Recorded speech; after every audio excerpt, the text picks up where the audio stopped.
All right. Good afternoon. I hope you had a great lunch, got something to eat, were able to take a deep breath, and I hope you're excited for an action packed afternoon. Well, as action packed as taxes and attorneys can be, right? Before we jump too far into this, though, I want to say thank you again to Brent this morning. He did an outstanding job. We love working with Brent and love all that he has been able to accomplish both in his own investing and in helping others along the way as well.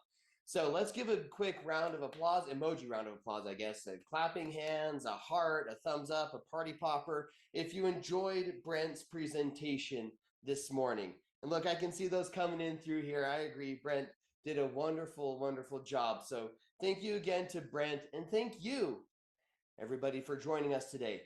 We're happy to have you here. So, this afternoon, to give you a quick roadmap of what we're going to talk about, what we did this morning is we said, hey, okay, you've got this portfolio of assets, whether you're just getting started or you've already built up a fair amount of wealth, and now we're protecting it. We're making sure it's properly adjusted so that you can grow and continue to increase and expand that wealth. And then now we're going to talk about how to take advantage of that asset protection structure, how to take advantage of what you are already doing as an investor and get some tax savings. And not just some tax savings, but really essentially increase the amount of money that you have to continue to invest and grow. So we're going to talk about the strategies that the hyper rich, the wealthy CEOs of the world, they use to pay less taxes and to increase their own portfolio and their own wealth. So we're going to talk about the strategies and how you can take advantage of them. And then after that, we will talk about once you have your portfolio, you've protected it, and you're taking advantage of the structure you have now to save on taxes, then we're going to talk about, okay, how do we protect this for the next generation? And after that, you're going to hear us use the word legacy a few times today, and we're going to say, hey, after you've put all this together, let's make sure it does not get wasted after you pass away, and that the way that you are remembered or your legacy is how you want it to be. So we're going to talk about all of that today, and I'm really excited to be here with you. Now, I want to see a few examples here. I'm going to pull up the chat to get us prepped. I'll introduce myself a little bit more. My name's Jeff Cottle. I'm one of the senior attorneys here at Anderson Business Advisors. I'll give you a little bit more of my background here in a second, but to get us prepped for talking about taxes today, now let me see in the chat. If you had an extra $19,000 in your pocket, what would you do with it? Let me see that in the chat. I'm going to pull up here and I'm going to read here. What would you do with an extra $19,000 in your pocket? Go ahead. I see somebody saying invest it. Yeah, that's a good one. Travel. That's something that me and my family are big on right here. Me and my wife, we love getting out and exploring and seeing different things. So that would definitely be part of it. What else are we looking at here? All right. I'm seeing over here, but forgive me, I am actually looking at this. Get a rental property, do a down payment, reinvest it. Reinvesting is really important. So you can see, I want you to hold on to that thought. $19,000. What would I do with it? I want you to hold on to that thought as we're talking today. So like I promised, I'll give you a little bit more of an introduction to myself. My name is Jeff Cottle. I'm one of the senior attorneys here at Anderson Business Advisors. I've been with Anderson for several years now. And I actually have a history as a litigator. I did much more of the traditional law firm setting before coming here to Anderson. I was good at it, but I also did not like it. That lifestyle was just not for me. It's actually really funny. My wife over here, she is also an attorney, and we actually met in law school, believe it or not. And you could even say we went so far as to find love in a hopeless place. Now, I say that, and a couple of you may have heard me say that before, find love in a hopeless place, but I say it every time because law school truly is a hopeless place. And if I can convince anybody on this call to not go to law school, or convince you to tell your kids, your family members, your friends, whoever else it may be, to not be an attorney, I have given an angel their wings or something else like that, right? And allow me to explain a little bit why I feel this way, and this will connect to what Brent was talking about this morning, is that lawyers and the way the profession works now is just so much more based around money. It's not based around truth. It's not based around justice. It's not based around rule of law. It's not based around your rights. It's based around money. And let me give you an example here. And this example, this story will illustrate why I feel so passionate about what Brent talked about this morning. Asset protection, making sure you are protected from snooping lawyers, from liability, from completely unforeseen circumstances. Those kinds of things happen. So early in my career, I came into a case. This case had already been going for some time, but I was added onto it. There were, I think, 7 different parties. It was a wildly complex bit of litigation. And my client was, like a lot of you, an investor, small business owner. He had a very successful small business, but he did not set anything up properly. He did almost all of his business in his own name. Now, he was in an industry where his own name mattered a little bit, so he wasn't going to be totally anonymous, but his business was in his own name, his assets, his home, his bank accounts, everything was in his own name. And by the time I got in there, it was all gone. The damage was already done, and his life had been turned upside down. I guess you could say. Sorry, I just had to say it. But a little 90s sitcom reference. But the idea there was that when I arrived on the scene of the case, so to speak, the damage was already done. His bank accounts were garnished and seized, and his big primary asset that he was really counting on to get him out of this mess was a piece of real estate that he had. Here's the hiccup. It was the judge had in court had filed a lis pendens on it, which basically means that he can't sell it, he can't do anything with it until the proceeding, the lawsuit is finished.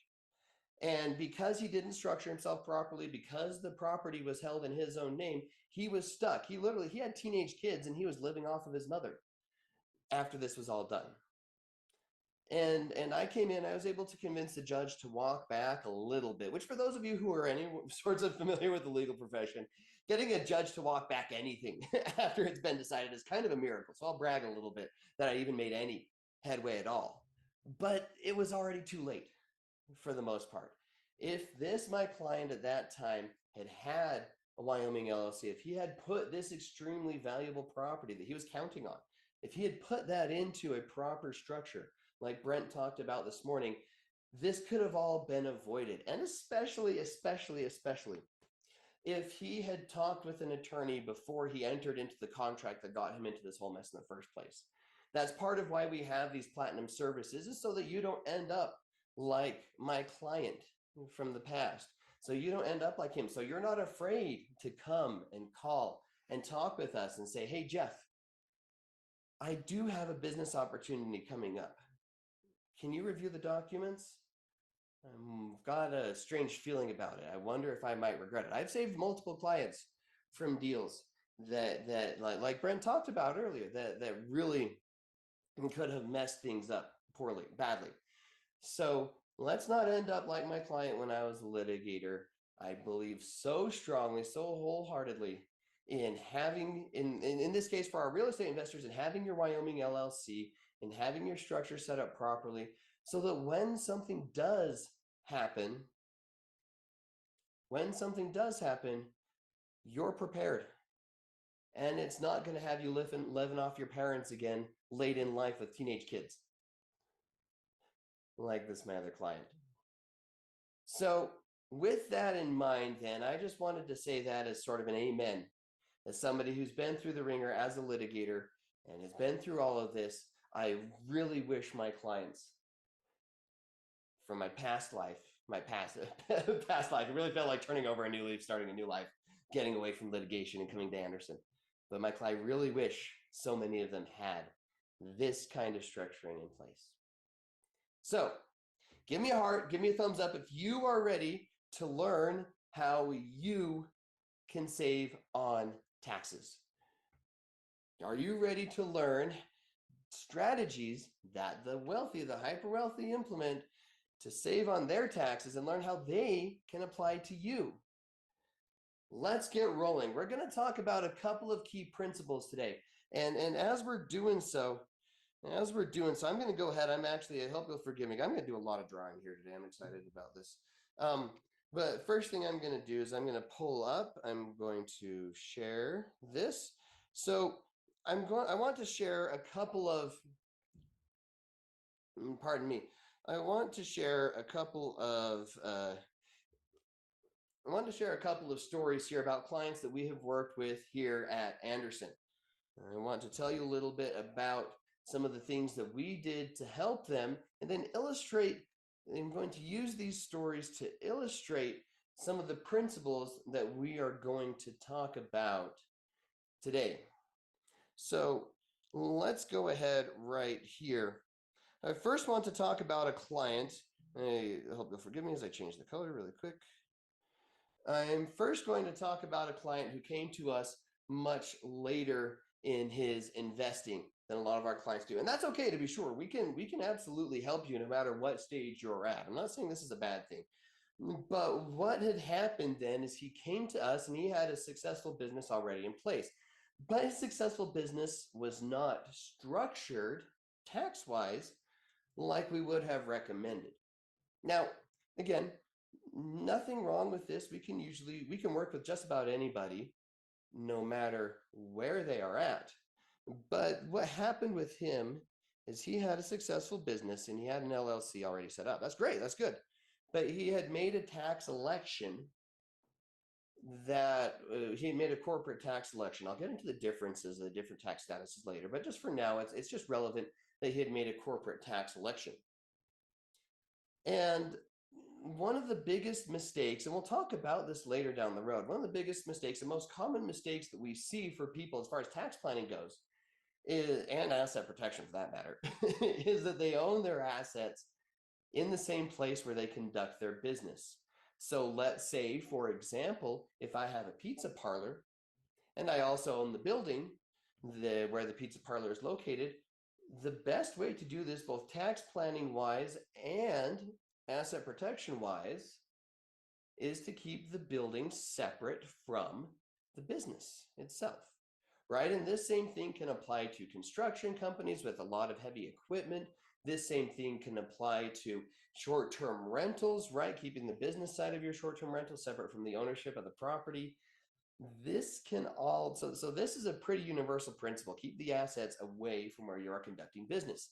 In this case, our client, this is actually a client of mine that I worked with personally, pardon me, he did not do this. So he had an LLC where he was conducting business and he had a lot of assets in this LLC too, a lot of very valuable assets. One in particular that was just gargantuan, had a lot of equity on it too. So what happened then is he said that he had a bunch of friends that wanted to invest with him. So I'm going to draw this out. So they wanted to invest with him. And they all wanted to pool their money together. What's even better, though, or worse, is that these friends wanted to pool their money together into their own LLC and then invest with that LLC into our client's LLC. Well, because of the way our client was set up, he actually couldn't do that. He could not accept an investment from another LLC. And I told him as much. I said, hey, look, your friends actually cannot invest in your business through an LLC. The tax code doesn't allow for it. And he said, here's the kicker. He says, oh, don't worry, Jeff, I know. My friends have thought of this. They instead are going to tell me to change the tax status of my LLC before I finish investing. And I said, they what? And this our client, I remember the conversation very clearly. This our client kind of was taken aback. He's like, yeah, change the tax status before I is that bad? And I said, well, I'm glad you came to me because yes, this is bad. And it's going to cause a lot of problems. What it was going to cause is a massive distribution of all of the assets in that LLC to change the tax status. What happens is the IRS, when we change the tax status that far along in a business's life, the IRS considers it not just a change, but the IRS considers it a completely new business. So what happens then is he was going to receive a distribution of all of his assets. And I think some of you know where I'm going with this. What happens when he gets a distribution of all of these assets to make the change in the business? Yeah, I can tell you're thinking it. He's going to be taxed a lot. It was going to be easily a 6-figure tax bill. And I told him as much. And he was blown away. He said, wait, how could these my friends not have known that this was going to be such a big problem? And here's the kicker though, is that his friends had their own attorneys.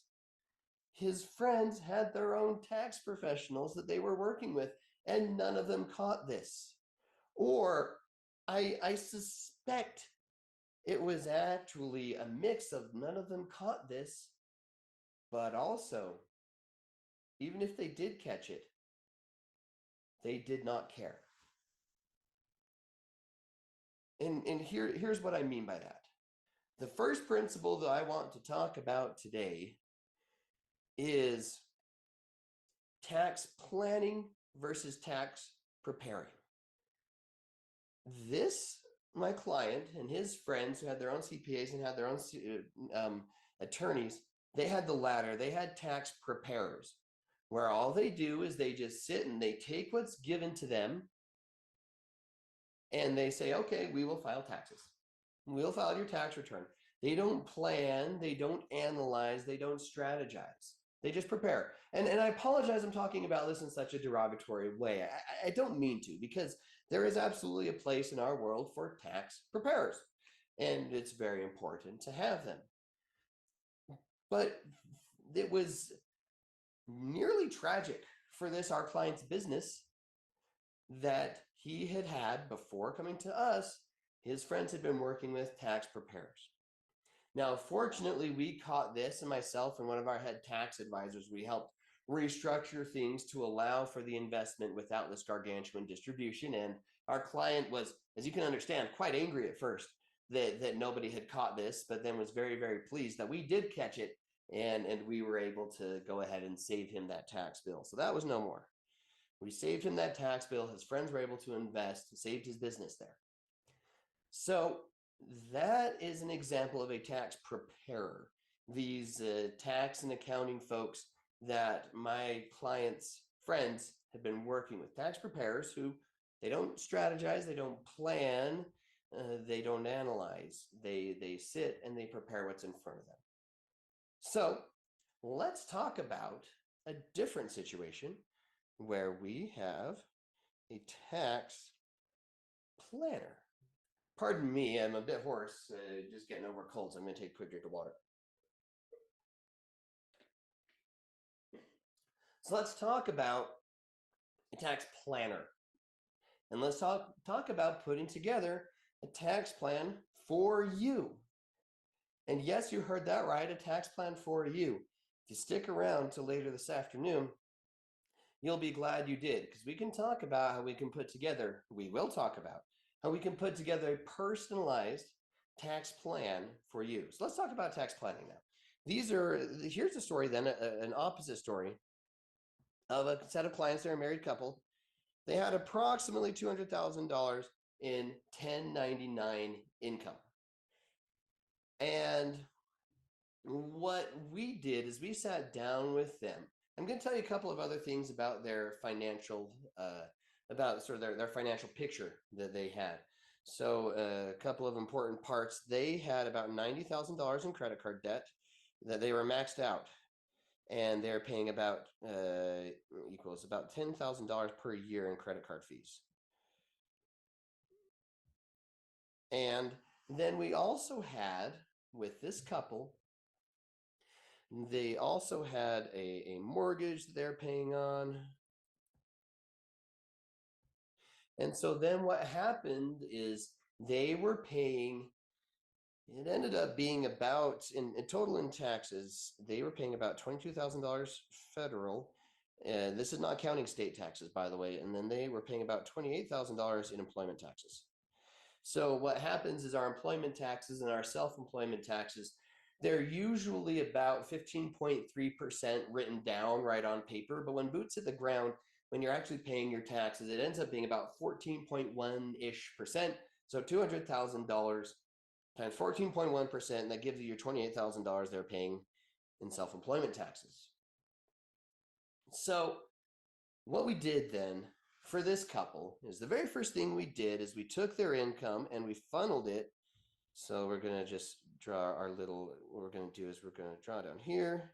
We funneled it into an LLC taxed as an S corporation. So we put all the money in here, and we did this for a couple of reasons. The first is that the S corporation allows us to maximize the amount that we can contribute to a retirement plan. And that's one of the first things any ordinary tax advisor will tell you to do is, hey, contribute to a retirement plan. So we help them roll over everything into a solo 401k. 401k, you got the idea. So, pardon me, as they rolled over into a solo 401k and they contributed about $50,000. Pardon me, they contributed about $50,000 just that first year into the solo 401k. They were actually able to contribute more the next year. It's really great. But for now, for our conversation, he contributed about $50,000 into that solo 401k. So that already reduces their income. Their income now, instead of being $200,000, they still got paid $200,000. But instead of them paying taxes on $200,000, now they were only paying taxes on about $150,000. But then here's the neat thing about an S corporation is the S corporation allows us to divide the income up. Here's what I mean. The S corporation allows us to divide the income into a reasonable salary and distributions. So reasonable salary here for them was about $50,000 joint. So about 25 each was reasonable salary. And that reasonable salary was still subject to all of the ordinary taxes that they were paying previously. So that salary was subject to their self-employment taxes and was subject to their ordinary federal and state income tax rates. However, the rest of the money, so remember, we contributed $50,000 up here and to the retirement account. And importantly, by contributing that $50,000, I know some of you know this, I didn't say it clearly earlier, that $50,000 is not taxed this year. So they contributed that, they lowered their taxable income by $50,000. Now we have actual $50,000 salary, but the remaining $100,000 is not subject to our self-employment taxes. So what we've done here is we've taken, and I know all of you see this is a bit of a mess. I'm going to erase some of it so it's a little bit more clear here. What we've done here is we've taken, they were paying, when they first came to us, they were paying about $200,000. They were paying their full income tax rate. But between all we did is just contributed to an S corporation to be able to contribute to a retirement account and divide up the income between a distribution and a reasonable salary. We reduced that down to, now they were only paying full taxes on $50,000. So what this did is it reduced their, because of the the gradual rates of the federal income tax, it saved them about $11,000 in federal tax rates. But very importantly, on their self-employment taxes, again, because they're paying self-employment taxes on the full 200, now they're paying self-employment taxes only on 50. So that cut 3/4 of their self-employment taxes out. So that saved them $21,000 in taxes. Now we have $32,000 in tax savings. Just by that simple LLC taxes and S corporation alone. Isn't that cool? But guess what? We're not done. This is only part of the tax plan that we put together for this couple. Let's keep going. So now that they have a retirement plan put together, and it was a solo 401k that we did for them. They borrowed against it. And what they did when they borrowed against the retirement plan, they eliminated all of that credit card debt. And now they were paying interest, not to a credit card company that was kind of a shark and coming after them. Now they're paying interest to their future selves in their retirement account. That's pretty cool, right? I think that's really cool. And so they eliminated their credit card debt, and they eliminated $10,000 in credit card fees. So we add another $10,000 here. I really hate to sound like an infomercial guy, but I'm going to. But wait, there's more. So what happens when you pay off, think to yourself, what happens when you pay off a major chunk of debt? What happens? Your credit score goes up. And with a new, better, increased credit score, you know what they did? Is they refinanced their mortgage at a much lower rate, and they saved themselves another $5,000 a year. Which brings that to a total for them in year one of $42,000. And this is not reducing their income by $42,000 for a tax savings of 10 to 15. This is 42,000. No, it's not even 42. It's 47. Oh my heavens. I was just seeing if you were paying attention out there. Some of you being like, well, Jeff doesn't do math. You're right. I'm an attorney, but I caught it. So $47,000.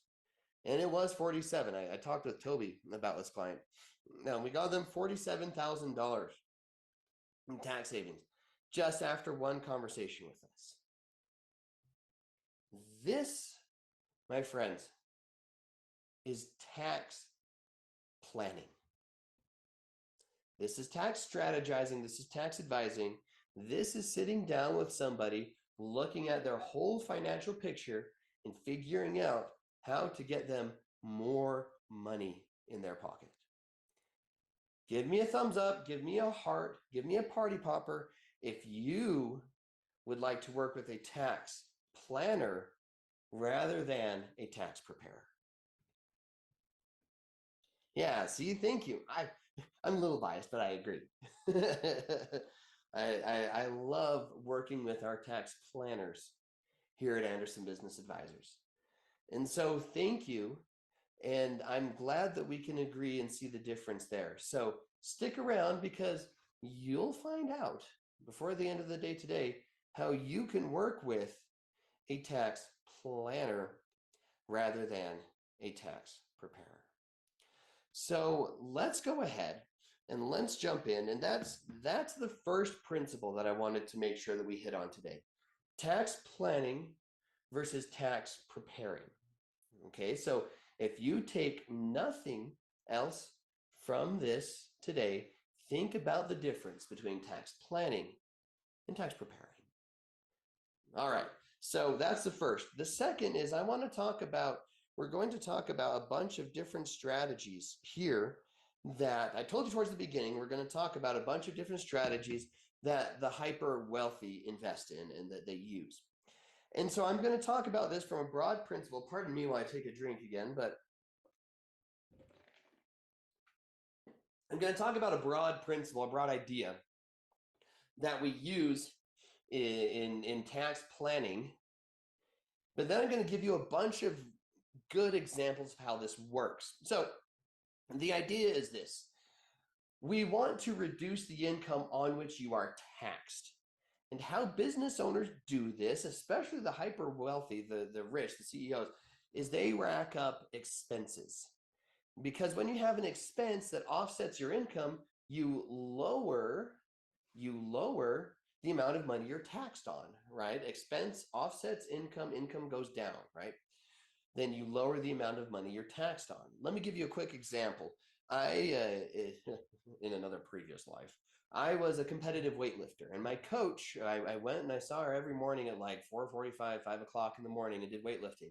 And she had this gym. It was easily the nicest gym probably in the entire state. It had all of the up-to-date, state-of-the-art equipment. She was constantly buying new barbells, new sets of plates, all of that kind of stuff. And I was in law school actually at the time when I was working with her, and I was taking a tax class, and I learned something interesting in the tax class. And I went to her one day and I said, "Hey, coach, you're spending a lot of money on equipment and on the rent here for this gym." She says, "Yeah, I am." And she kind of agrees. She says, I love the sport. And I say, yeah. But I have a question for you. And I said, "You're not making any money off of this, are you?" And she kind of hemmed and hawed for a minute. Said, no, I just love the sport so much. Some of you can see where I'm going with this already. And I said, "So if you're turning out a negative," and I knew her family, so I knew her husband. I knew her husband, and I said, "If you're turning out a loss every year, are you just doing this as a tax game to offset your husband's income?" And she just kind of stood there for a second. And she says, "I really love the sport." And I said, "I don't doubt it." And I kind of pushed her on it. She said, "Yeah, totally. This gym," she said, "this gym reduces my husband's taxes because we have so many business expenses here." Now, I want to be clear. We cannot just go out and buy one of those brand new, what is the brand new Corvette? The ZR1X, I think it is. We cannot just buy that, call it a business expense, and offset our income. No, my coach, she had a business and she was there every morning. She was coaching and she legitimately used the equipment in her business. That's why she was able to call it a deduction. And now she had to spend the money in order to get the deduction, spend the money on the equipment, right? Business expenses, they're negative, they're a loss, then offsetted the income to the point where she wasn't making any money in her gym. And the losses were then able to offset her husband's income. Now, how would you like to learn?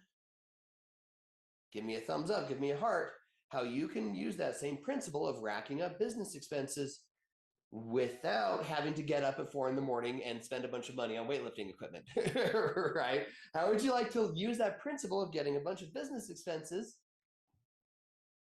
Thank you. Yes, I'm excited to talk about it. So you will learn of racking up business expenses without having to do extra while doing the things that you are already doing. And that is a big principle of what the hyper wealthy do. Is they take advantage of expenses that are allowed to them. They take advantage of deductions that are allowed to them, and then they go and invest in other places. And this is going to be really important. So I'm going to start with this one right here, is they go and invest in other places where their income is taxed less. Now, what you see in front of you now is just a fraction, just a small percentage of the different tax strategies that we use and we engage in here with our clients at Anderson Business Advisors. So you see here, these are some of our more common ones, but it's absolutely not an exhaustive list. In fact, we have more than 3,000 different strategies that we engage in for our clients as far as tax reduction goes. And so When we put together a tax plan, we go over a bunch of these strategies and others as well when we're reviewing a client's tax situation. Thank you for being patient with me. So we're going to take a look at some of them. We already talked about retirement plans. Brent this morning touched on a little bit management companies, how those can be extremely helpful. That management company is going to come up, so pay attention. Horrible star, but you got the idea. Just kidding, I want to redraw it. Better star. All right, so loans, that's a good one. Accountable plan. Accountable plan is another important one. That one's going to come up later. S Corp, yep. C Corp, HSA. These are all, I'm highlighting different ones that we are going to talk about today. Ooh, startup, organizational costs, travel, meals. Education is a fun one. How do you properly use your vehicles and your equipment to save you on taxes? That's going to come up too.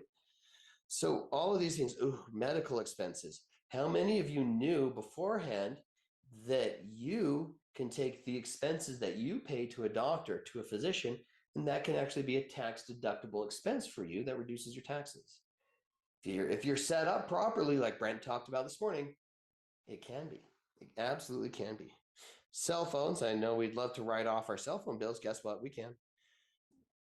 Administrative office / home office reimbursement, cost segregation studies, real estate professional status, all of these different things, pardon me, are vital parts of a proper tax plan. And so I told you the first principle was planning versus preparing. The second principle I want to talk with you about is putting your income in a place where you can take the most tax advantages. Now, I want to be clear, no matter where you have income, I promise you we can find tax strategies for you. I promise you that. I have such the utmost confidence in our tax team. I was talking with their head tax advisor, Elliot, just a couple days ago. Was it yesterday? Yesterday was Friday. Yeah, it was yesterday. He and I were talking, and he and I we had a good chat, but we just reviewed a couple of client files and just all the savings we had for them. I'll tell you more about them here in just a second, but I promise you, no matter where your income is, we'll find tax savings for you.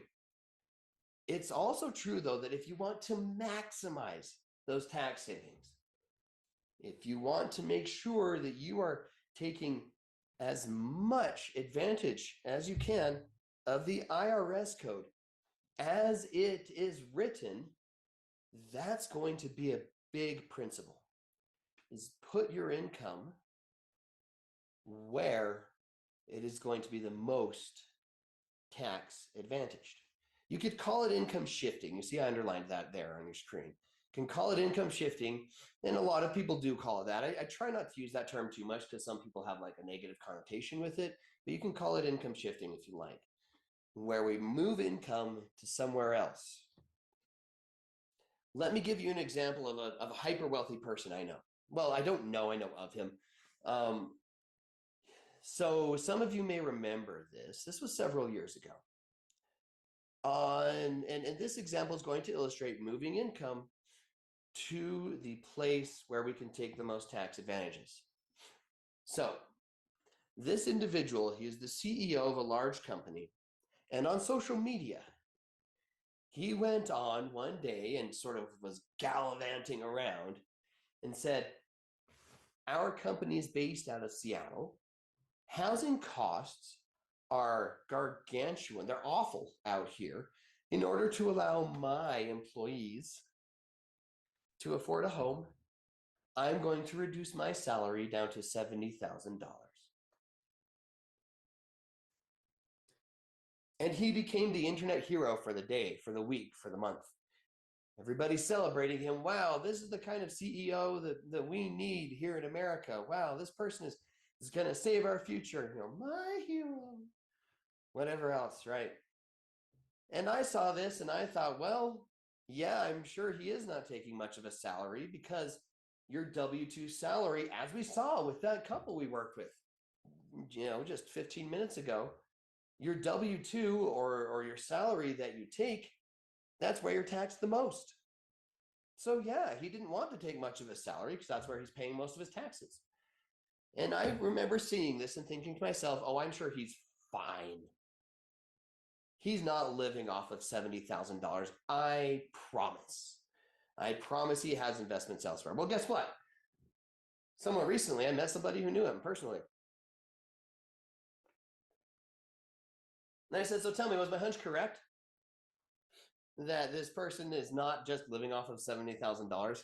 And he said, this person I was talking with said, oh, of course it's correct. All of his money, all of his investments, and all of his income that he's living off of is parked somewhere else. Can you guess where it was? What do you think? Where is his income parked? Watching the chat. Yep, there it is. His income was parked in real estate. He was investing in real estate. And that's where most of his money, most of his income that he was living off of came from. Now, why real estate? Why is real estate the place where, again, we can take the most tax advantage? Let's find out. Why are the hyper wealthy investing in real estate? What is it about it that allows them, allows us, allows you to not pay as much in taxes? So the number one thing that we look at when reducing taxes, and again, no matter where your income is, no matter where it's parked, right, we can help you out in reducing your taxes. But if we want to take full advantage of the tax code, one thing that we are seriously going to consider is investing in real estate. And a lot of you have already done this. So that's why I said earlier, let's learn how to do what my weightlifting coach did without actually having to get up at 4 a.m. and run your own gym. Instead, just take advantage of what you're already doing. So why real estate? Why does this CEO out of Seattle, why does he pay less taxes on real estate? And why do our other, hyper wealthy, when they're investing in other assets, why do they pay less taxes than they do on salary? Let's talk about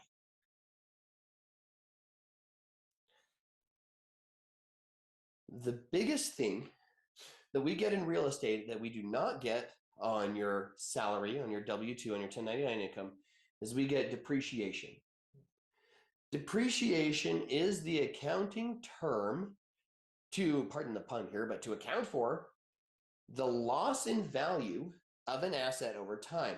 I used to do a lot of health law, and so my medical professionals that I work with, they used this a lot. Why? Because medical equipment loses value extremely quickly. Somebody could spend $300,000 on a piece of surgical equipment only to sell it off in well, let's say 4 years. This is a good example I'm thinking of here. Sell it off in 4 years for maybe $75,000. So, it lost value of $225,000 over those, 4 years. And so depreciation is our way of accounting for this loss in value over time. And so what depreciation does, it's on your books, it's a loss.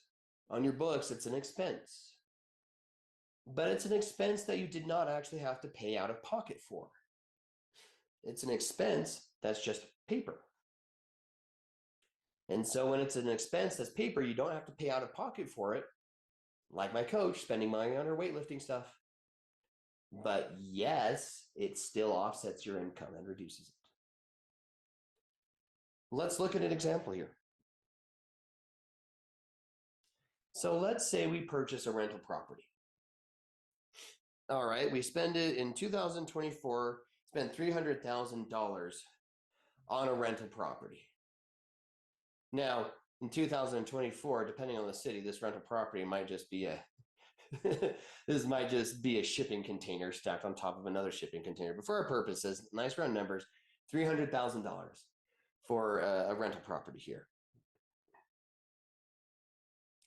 So our rental property, we're renting for about $2,500 a month, which is, a good rental rate. And then we have our business expenses.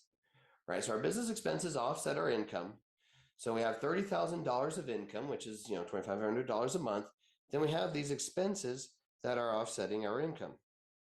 So we have these are our business expenses. So our total income on which we are paying taxes.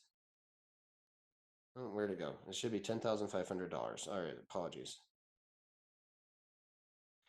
So then here's what's fun is we have our income of $10,500. That's all we're paying taxes on out of the 30,000. That's already good. But here's the neat thing is with depreciation, again, unlike those other expenses on the previous slide, unlike these expenses, your insurance, your taxes, your interest, depreciation, you're not actually spending money. Depreciation, again, is just a paper loss. So if we look at it, and again, we're going to sort of click through here.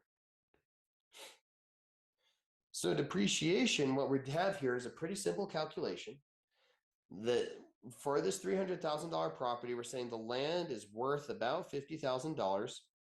And so we're saying take $250,000. So the value of the structure is what we would call it in accounting terms. So we're saying take the value of the structure divided by 27.5. That's our useful life of the structure. It just means, without getting too far in the weeds, that just means how long it takes to depreciate it all the way. And we get another $9,000 expense that cost us actually zero. Pardon.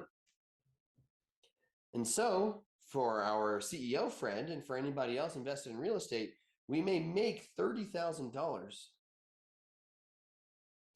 but we're only paying taxes on $1,500, in large part due to depreciation.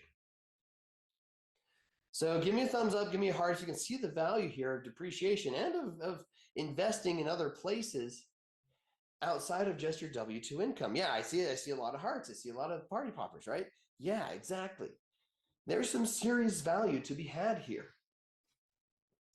And this is why the hyper wealthy, this is why they invest in other things. Now, we're using real estate as an example because it's one of the best ones. There are other things that you can invest in too. Don't get me wrong, and a lot of them do.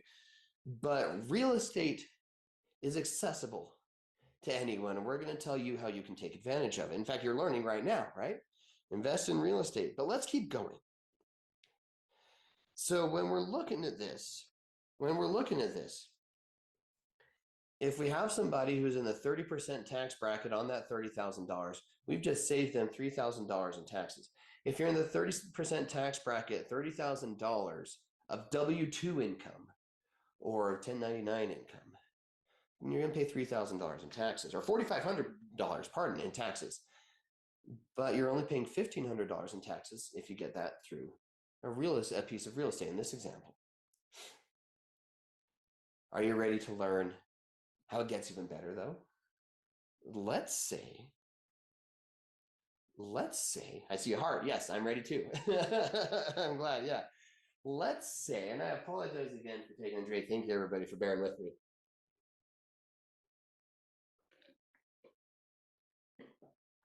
Side note, we got two beautiful toddlers. They get sick all the time. That's why. Hoarse throat. But anyways, speaking of beautiful toddlers, I'll tell you about them here in just a second. So let's say instead of depreciation, let's say we have even more depreciation. Depreciation becomes the name of the game for real estate investors.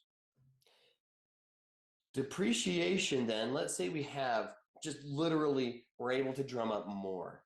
And there's a way to do this with real estate. Some of you may have heard of what's called a cost segregation study. So we'll go CSS. And so a cost segregation study is the way by which we account for depreciation of individual pieces of a structure. Again, a structure is kind of the accounting term that we use to account for a home or a commercial or an industrial building. And so a cost segregation study divides up individual parts of our structure and says, hey, these may not last as long as other parts of the structure.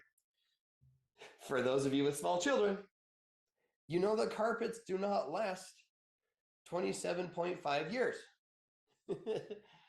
Whether we've got food or body fluids spilled all over them, whatever else it is. You know that carpets do not last 27.5 years. Neither do HVAC systems, neither do roofs, neither do a whole lot of other things. Appliances that are attached to the house. It could have fixtures, is what we call it. So the cost segregation study then goes in and says, hey, you actually have more depreciation because your HVAC system needs to be replaced soon, or because your roof needs to be replaced soon. So because of a cost segregation study, we may now have instead an additional depreciation loss of $40,000. That's not unheard of. And so if we're eliminating $40,000 here, now our rental property from the beginning, instead of having $30,000 of income and we're paying taxes on every penny of it, now instead we're paying taxes on negative $38,500. And so now what I'm saying here basically is we have a loss of $38,500. Look at that. We've done the same thing that my weightlifting coach did, but we didn't have to get up at 5 a.m. to coach a bunch of sweaty, stinky athletes and have to go out and spend a bunch of money on equipment. Now we have a loss. And this loss does not need to just apply to this property. It can apply to any of your other rental properties. So if you've got a cash cow, some of you are familiar with that term in a business sense. If you've got a cash cow property that is just raking in money and you want to offset the income from that property, cost segregation study. It doesn't even have to be on that property. You can do cost segregation study on one of your other properties, take that loss, bing, move it over there. And you can see why, allocating income to different places where we can take the most tax advantages. That's how they do it. That's how we do it. And that's how we help you do it. Is we're saying, hey, let's take these losses over here, use it to offset income that you have over here. Some of you may be thinking, okay, Jeff, but does this help with my day job? It can. It can. If you have a W-2 job, if you have a 1099 income and a day job, can this $38,000 loss offset it? You bet it can. If you're a real estate professional, I won't go into all the details of how that works, but it's totally possible. I've helped a ton of clients do it. If you're a real estate professional, or if you materially participate, I'm not going to spell all of that out, but I've already started, so whatever. Or if you materially participate,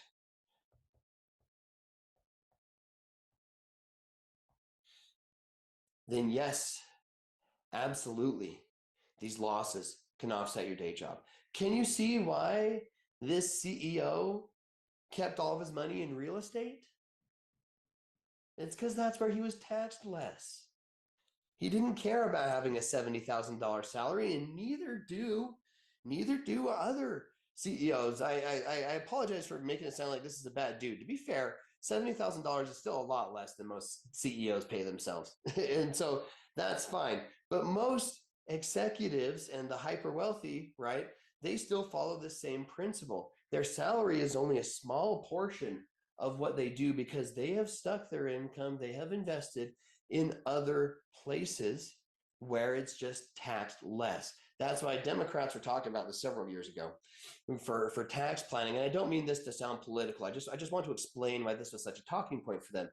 Is because they were saying, the hyper wealthy are taxed on such a small fraction of their actual income and their actual value. And they were talking about, remember Nancy Pelosi talking about exactly this, is because they have invested their income in other places where it's not taxed. And that's why they proposed, and it failed, but they proposed this tax just on net worth, on net value.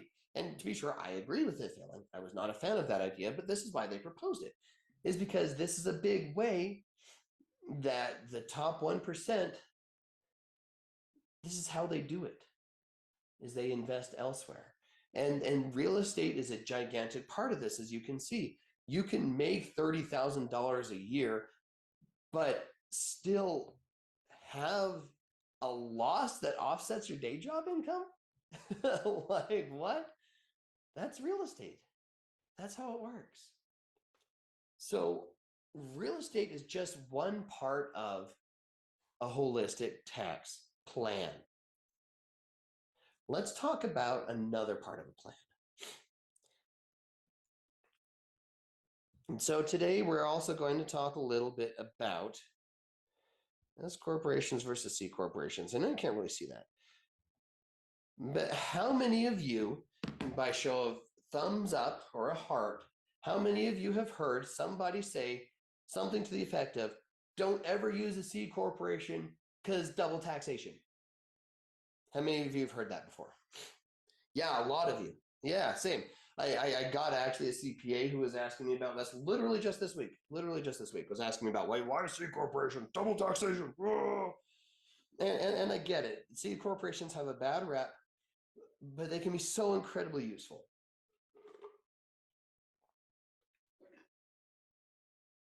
in the right circumstance. And so, is it possible to have money be double taxed in a C corporation? The answer is yes. But is it also possible to avoid that double taxation to absolutely your benefit? The answer is yeah. We wouldn't be talking about it if it were otherwise, right? So let's talk about why we like C corporations. And I'm going to go over this a little quickly because I want to talk about some specific examples, right? So the big thing that I want you to take away in your mind about C corporations is more deductions.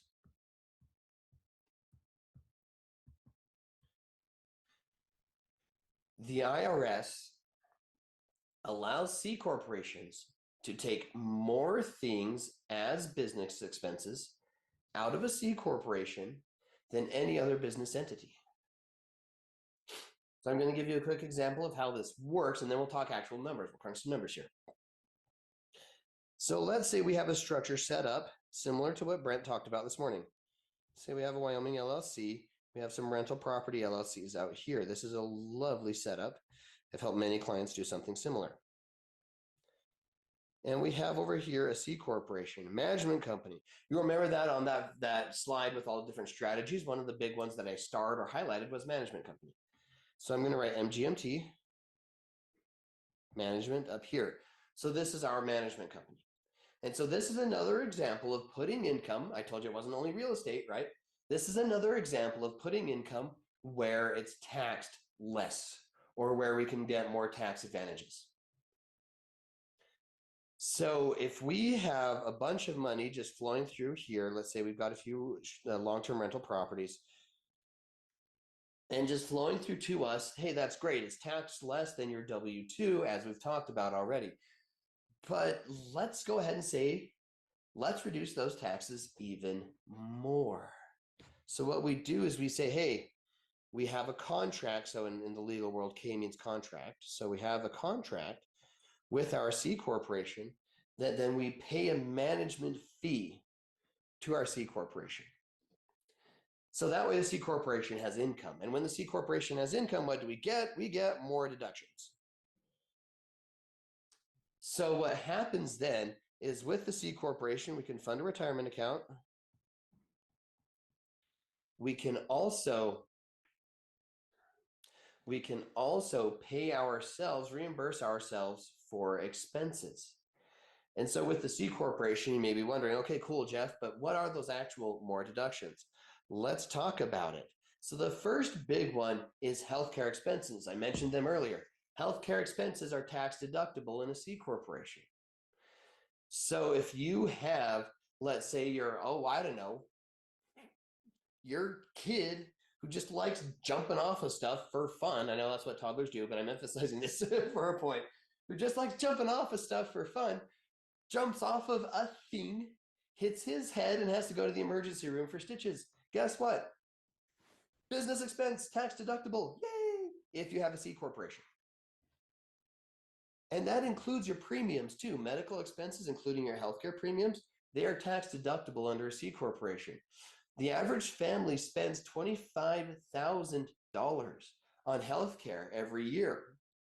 Can you imagine that? Your insurance premiums, your random emergency room trips, your more serious operations. My brother just had his hip operated on. Those being reimbursed tax-free. That's how it works. Let's go back to this slide. So what happens is we have the money. So let's say $25,000 for healthcare expenses. You can pay that to yourself tax-free. Reimburse it to yourself tax-free. So what we've done is we've taken money that's already taxed less than ordinary income through your Wyoming LLC, and we said, okay, taxed less is not enough. Let's make it taxed zero. And so our healthcare expenses are taxed zero. Go to the hospital, get my kid taken care of, take a nice disbursement from my C corporation to reimburse myself for that expense. Tax-free. So that's one. But let's keep going. An accountable plan is another good one. So under the C corporation, you can reimburse yourself for other expenses. Business travel, business meals, your home office reimbursement is a big one. So we take, I'm sure you've heard somewhat at least of this strategy where we use the home office as a square footage percentage of your total house, right? The usable square footage of your house. And we say, okay, that percentage that your home office covers, that also becomes a deductible expense for you. So you are reducing your income by your home office square footage percentage. I know that just rolls off the tongue so perfectly, but that's a big part of it. But wait, we're not done. The accountable plan also encompasses your cell phone bills and your internet payments and utilities relative to what you use for your business. So all of those things become tax deductible expenses. Pretty easily, Toby likes to say we get another, $5,000 to $10,000 in expenses that we're taking out of the C corporation, tax-free for the accountable plan. And then, of course, your business essentials package itself is deductible out of the C corporation. So for you today, let's add another $3,000. That's being reimbursed to you tax-free. So all of these things are strategies that you can take advantage of, unless you think that I'm just kind of spitting theory here, right? Lest you think I was talking again with our head tax advisor, his name's Elliot, just the other day. He and I were going over a client that we were doing taxes for. This client, I kid you not, just by using the C corporation as his management company, found $42,000 in tax savings. Not $42,000 that he reduced his income by, but $42,000 back in his pocket. And I said, well, Elliot, this is a lot. This is a really good one. He's like, yeah, it's a lot. And then he kind of shrugged. He's like, we've got another one that had another $38,000 over here. He showed them to me there. So like these things, these are things that we are doing for our clients now. These are things that we are showing to them about how they, through a proper tax plan and through putting their income where it's most tax advantaged, these were real savings for our clients. Think about how much you could save. You won't have to think about or wonder how much you could save for much longer. We'll tell you how you can learn how much you can save.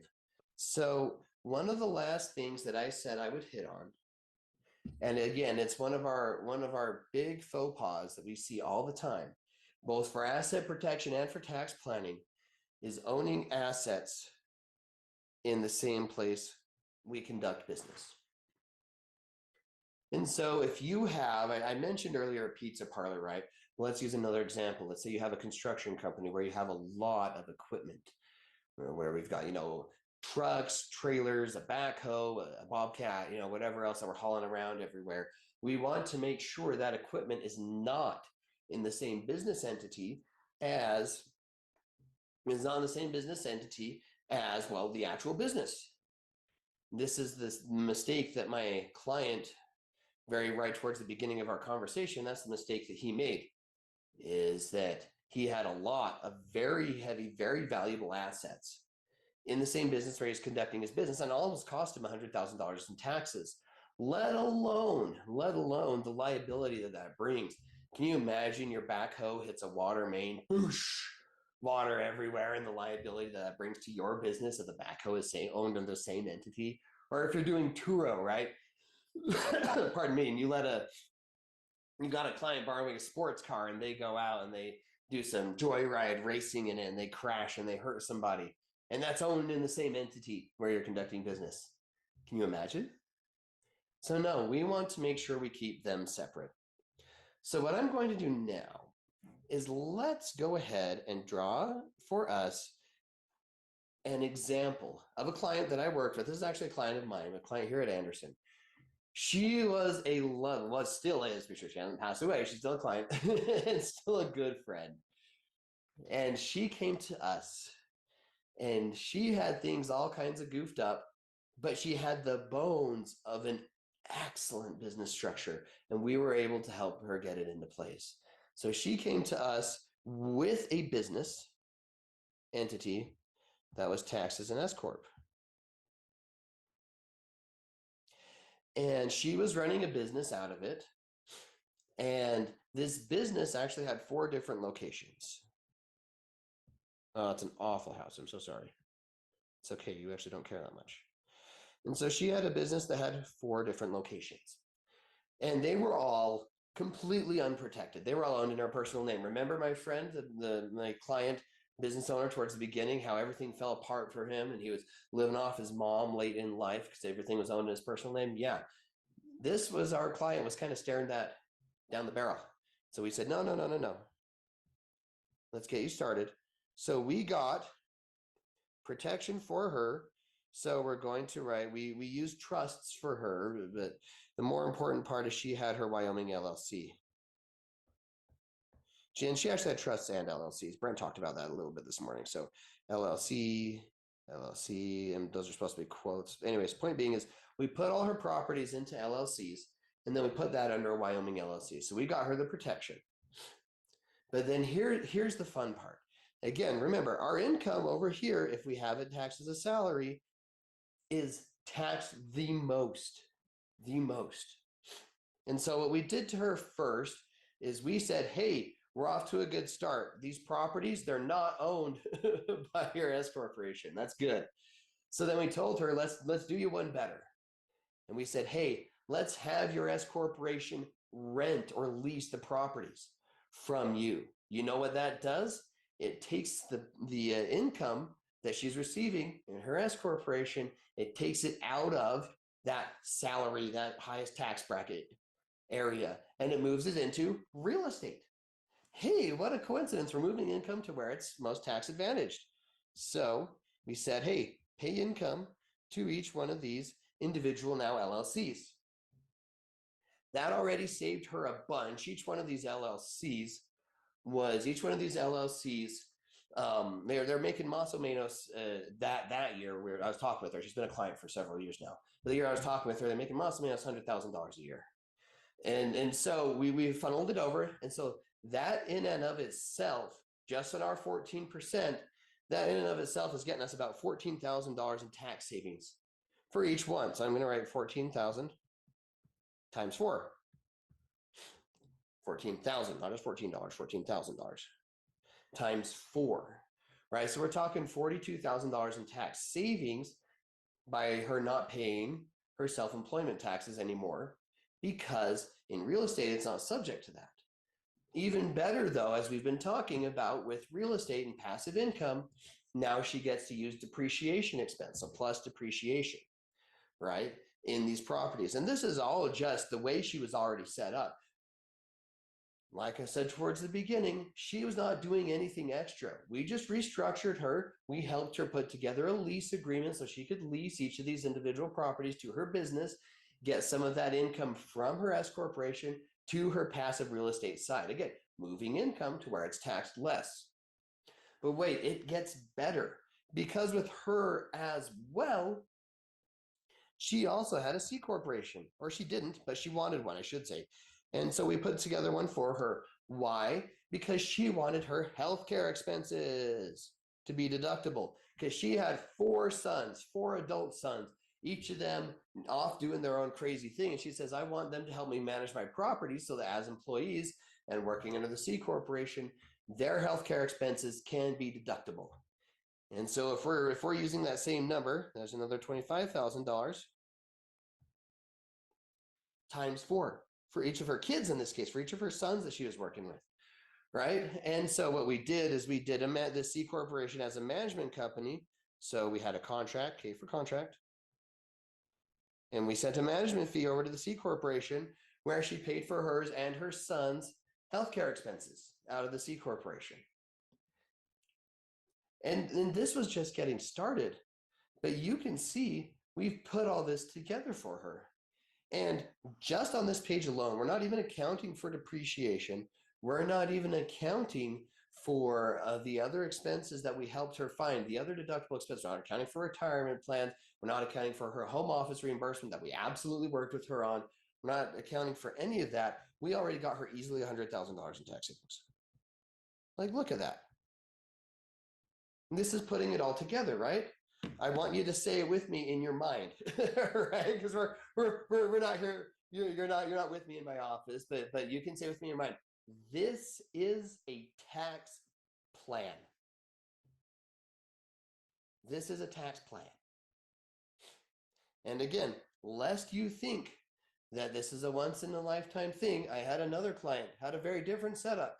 I won't draw it out for you for the sake of time, but they had a very different setup. They had a motorsports company that they were leasing out boating equipment and things like that they had it on a lake. And I told them something very similar. I said, hey, let's get all that equipment that causes a ton of liability. Let's get that all out of the same entity where you're conducting business, right? Our number one mistake. And let's put it into a separate LLC. Let's lease this boating equipment back to your business, turn that income, put that income into a place where it is taxed less, save them a bunch of taxes there too. And again, I was talking with our tax team. We had a couple of clients who we got them $100,000 of tax just this week. One of them had $73,000, the other had $104,000, I want to say, in tax savings. In tax savings, dollar for dollar. Think about how much you can save. Give me a thumbs up, give me a heart if you would like to know now that you've learned some of these strategies, if you would like to know how much you can save. How much tax savings do you have in your life? Yeah? All right, yeah. I would like you to know too. So that's why we here at Anderson have really, we've leaned into what Brent talked about in reducing our fees and our investment points so that this is accessible to more people, because we don't want you to have to be the CEO of some big company in Seattle or in any other extremely expensive city in the country, right? I just keep coming back to that example. We don't want you to have to do that in order to have access to the full tax code. We don't want you to have to do that. We want you to be like our clients here. We have a couple here on the screen. We have $22,000, $23,000 in savings right there. And I want you to know that these are in an individual year, right? How much would you invest knowing that you would get $22,000, $23,000 back this year? How much would you invest with me or with anybody else right now, knowing that by the end of the year, you would get $23,000 back? I want you to think about that. You don't necessarily have to type out an answer, but I want you to think about that, right? How much would you invest? But let's keep going, right? Here's another one. Here's $107,000 in year one. And then in year two, another $97,000. And this continues year over year. I'll tell you right now, our average, I was talking with our tax team. I apologize, I keep saying that because I did have a big, long conversation with them this week. I was talking with them. Our average per client is more than $19,000 per year in tax savings. How much would you invest now if you knew that you could get $19,000 this year, $19,000 next year, $19,000 the year after that, and still another 19. Over 4 years, that's $76,000 back. That'd be the greatest investment of all time, right? If you get $76,000 over a 4-year period, how much would you invest knowing that that was coming? So what we have here at Anderson is our Smart Tax Navigator, where we find out for you. And what it is it's a deliverable, if you will. We give you a 30-page document that is analyzing your tax situation. So what you'll do is we'll go over with you your last couple of tax returns and your situation, both what you have going on now and your objectives for the future. And we will have our team of CPAs and tax planners, right? Yeah, say it with me, tax planners, go over your situation and put together a document for you, more than 30 pages of customized tax planning analysis for you that will tell you how much you can save. And it's yours to keep. It'll analyze different scenarios. We analyze over 3,000 tax strategies, and it's yours to keep so that you can take it then and take it if you have another outside CPA that you work with, or if you have somebody else, you can take it to them. If you want to work with us, that's fantastic. We will already have done a bunch of the work for you, so we'll give you a discount on our tax services, but it will be a plan, customized plan for you that includes different scenarios, different ideas. You know, if you do this X amount of hours of work here, you'll get Y results, or if you do investment D, you'll get C results, or whatever else, right? So we'll do different scenarios. We'll project it out over several years, and we'll give it to you, and it's your information to do with what you please. So this is how you can find out how much you can save. And so we are very excited that in a weird way, because of the remote world, we have been able to dramatically reduce our cost in putting this plan together for our clients. This used to be quite an expensive plan, as you can imagine. The amount of man and woman hours, pardon, the amount of labor it takes to put something like this together, and the amount of effort and time. But we've been able to, with our remote and digital world, we've been able to reduce that down. So our investment point for this is usually $4,000.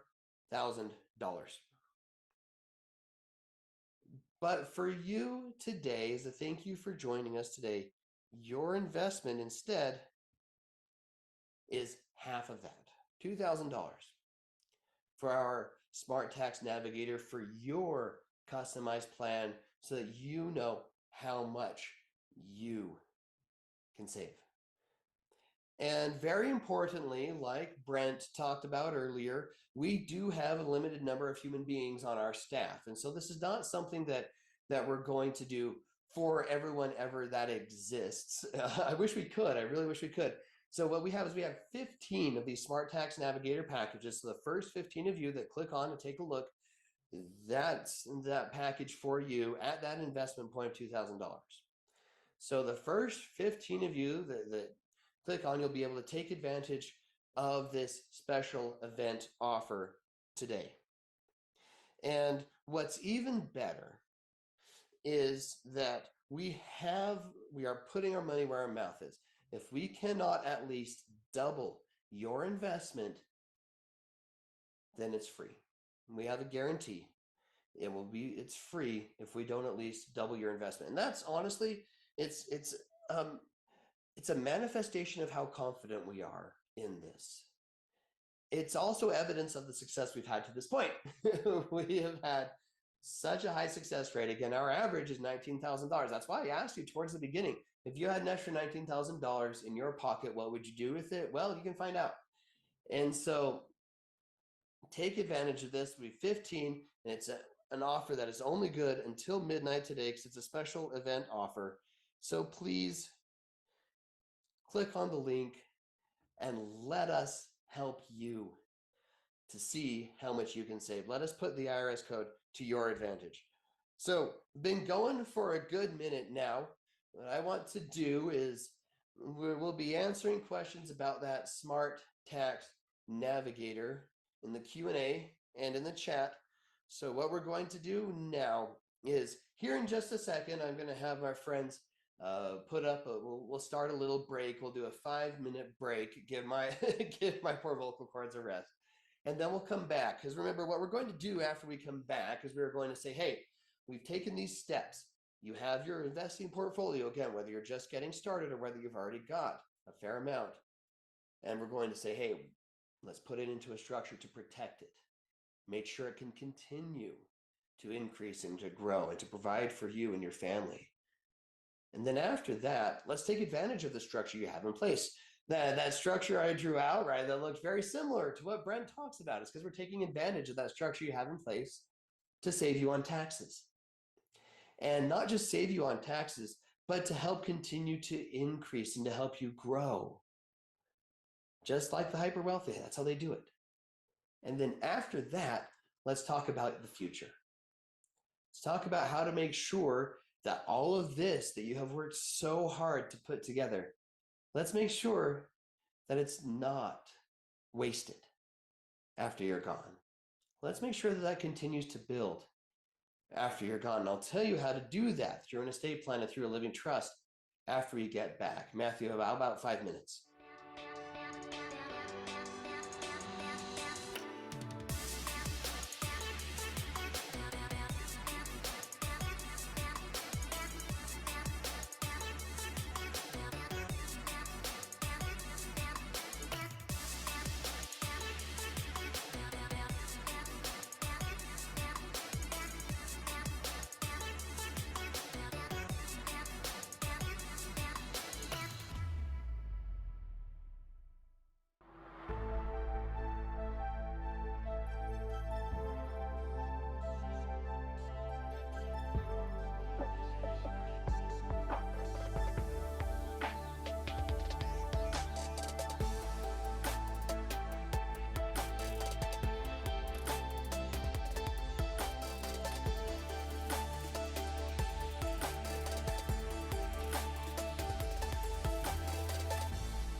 All right, welcome back. We're really glad that you're here, and thank you so much for spending your time and your Saturday with us. And we're really grateful and glad to be able to work with you and to be able to offer what we've talked about so far with the Business Essentials package and that Smart Tax Navigator. Make some of the ideas and some of these strategies more accessible to everyone else and not just something that the rich can use. So what we're going to talk about here, and I've already said this a couple times, but I really want to emphasize how important it is we've built up a portfolio, we've built up some assets, we've built up some wealth, and now we're saying, hey, let's protect it, let's make sure it's secure. Make sure that whatever unforeseen circumstances may come, we're ready so that it can continue to grow and expand and build. And let's take advantage of that protection. Let's take advantage of that structure that we already have to save on taxes and to give us the kind of environment that we can use to continue to expand, continue to grow your portfolio so that you can have what a lot of people like to think of as generational wealth. So you can continue to pass it along, and so that long after you're gone, this can continue to grow. So that's what we're going to talk about today.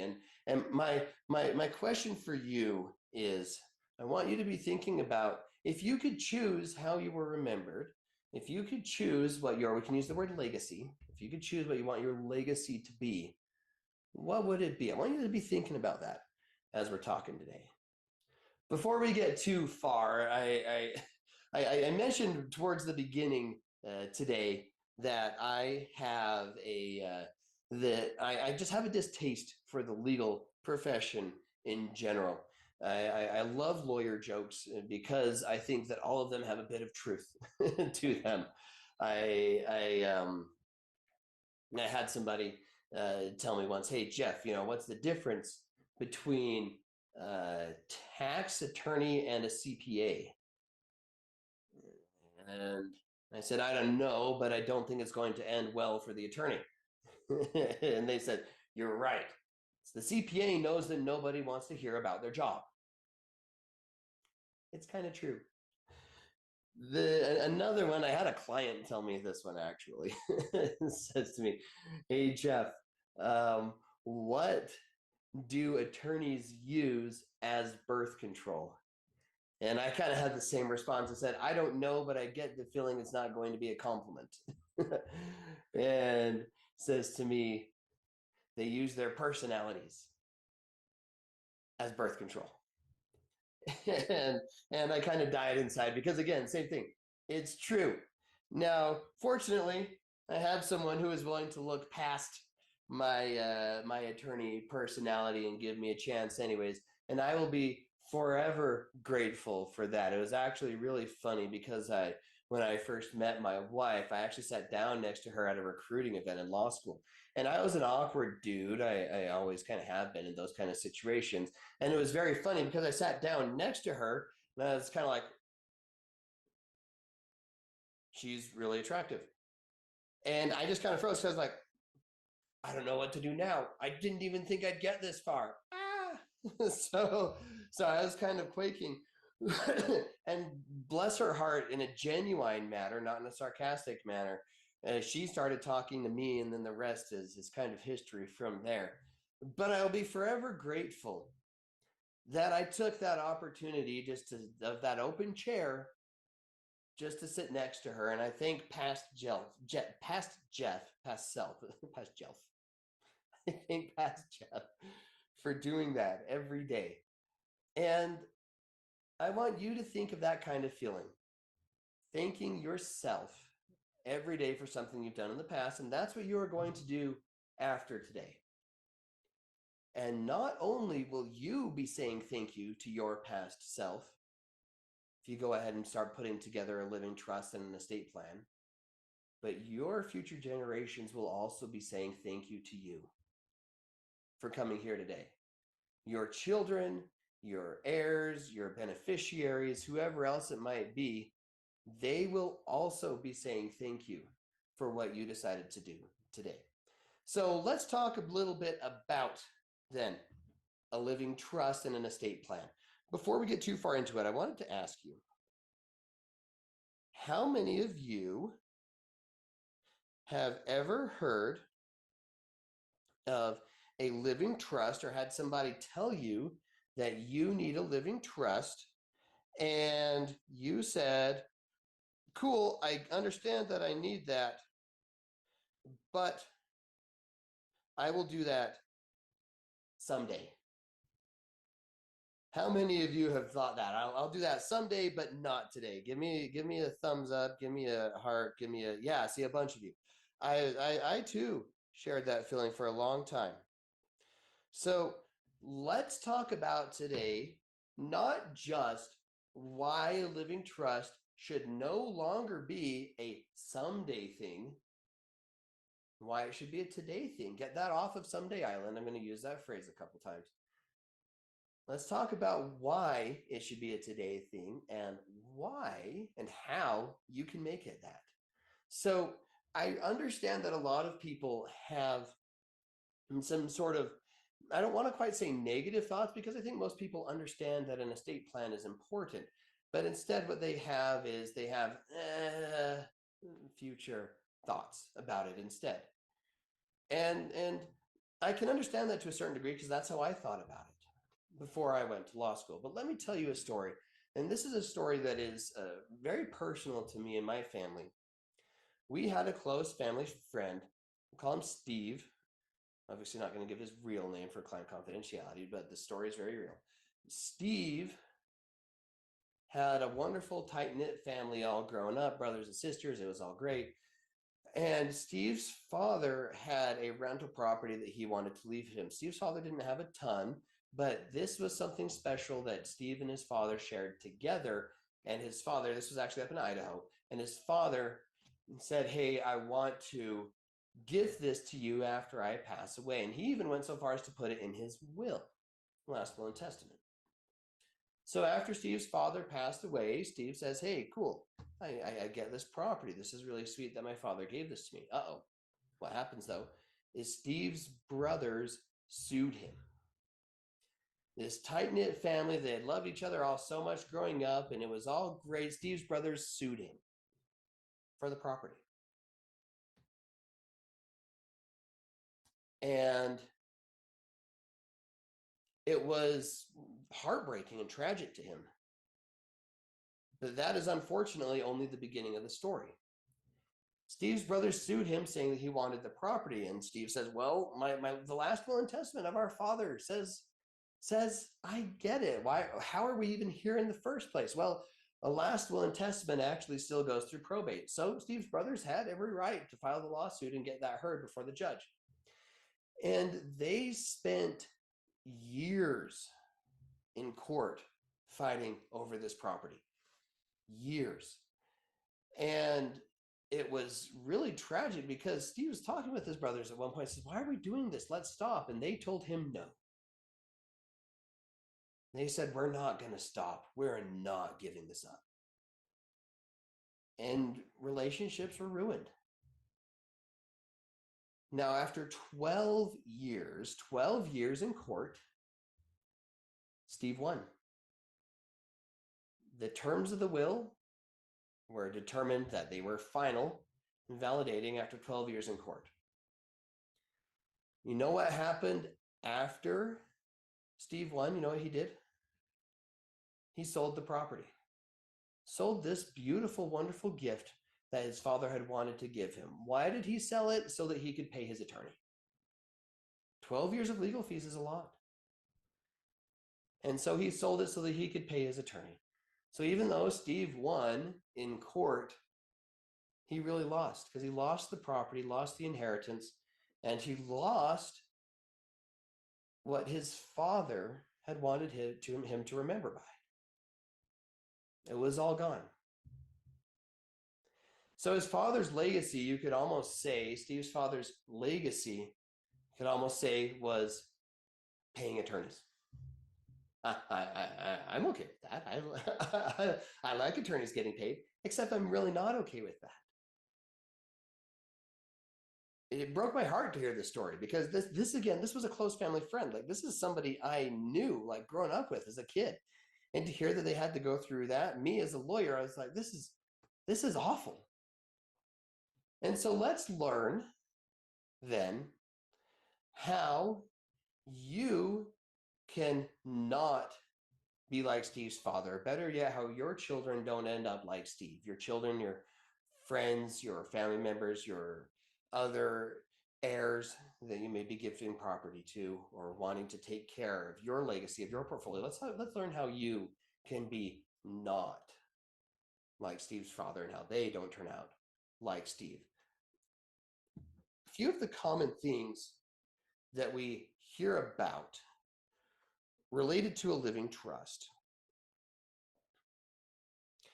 We have, I don't want to say they're objections because I think that most people see the value in it. But we have more reasons to put it off. So for example, there are different things that we can have as sort of a replacement for a trust or a replacement for an estate plan. And I don't think anybody actually says, hey, I just want to do nothing.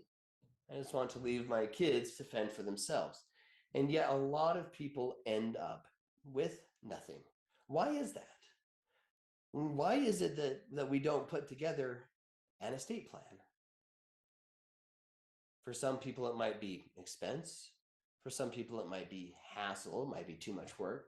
For some people, it might be because this is a difficult conversation to have. And it is.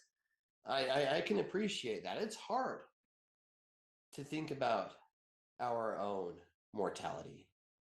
I get that. I really do. And so we put it on that shelf, on that someday island, pardon, and we say, excuse me, and we say, let's think about this difficult conversation. Let's think about these complicated documents sometime else. And the next thing we know, it's too late and something has happened. And so do nothing. I think we can all agree, do nothing is not a valid plan. Give me a thumbs up, give me a heart if you agree with me that do nothing is not a valid estate plan. I think we're there. Yeah, I see a bunch of people agree with me, pardon me. And so do nothing is not a valid estate plan, but you wouldn't be here if you thought do nothing was a good plan. So let's talk about a couple of other options. I see a lot of people, pardon me, I see a lot of people ask about joint ownership. Where they say, hey, if I own my house jointly with my child, don't they get it after I pass away? Or if I own my business, let's say you've got your Wyoming LLC. Say you've got your Wyoming LLC. If I own that jointly with my child, pardon me, does that mean that they get it after I pass away? The answer is actually usually no, anyways. Wow, excuse me. Because joint ownership of an asset very frequently is treated like its own individual asset. So if you own a piece of property 50-50 with your child, then your 50% still has to go through probate after you pass away. This is especially true for business entities.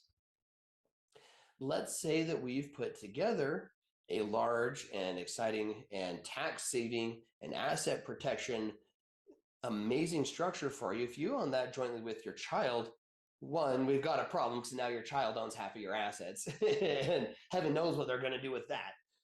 But two is your 50% still has to go through probate. Your 50% does not pass to them automatically. This is a problem, and this can create continuing issues.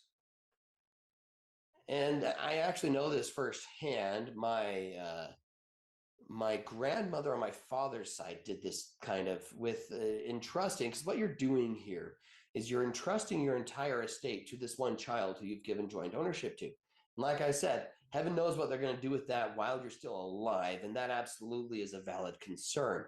As an attorney, I can tell you that if I had every nickel for a time I heard, oh, we're family, we'll work it out, and it did not work out, I'd have a lot of nickels. I'd be able to retire. Good thing I like doing this so much. I like working for Anderson.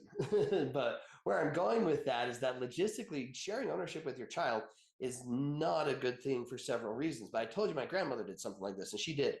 She, and so my dad's mother had a very clear and obvious favorite child. My dad and all his brothers readily admitted that the only girl was the favorite child. And naturally, my grandmother left her in charge of everything. Well, what did she do? Without telling any of her brothers, she took that money and spent it all on a lavish vacation. There was nothing left for anybody to inherit.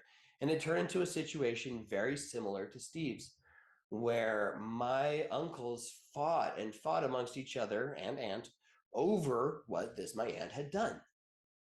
And very much like Steve, it ended in ruined relationships.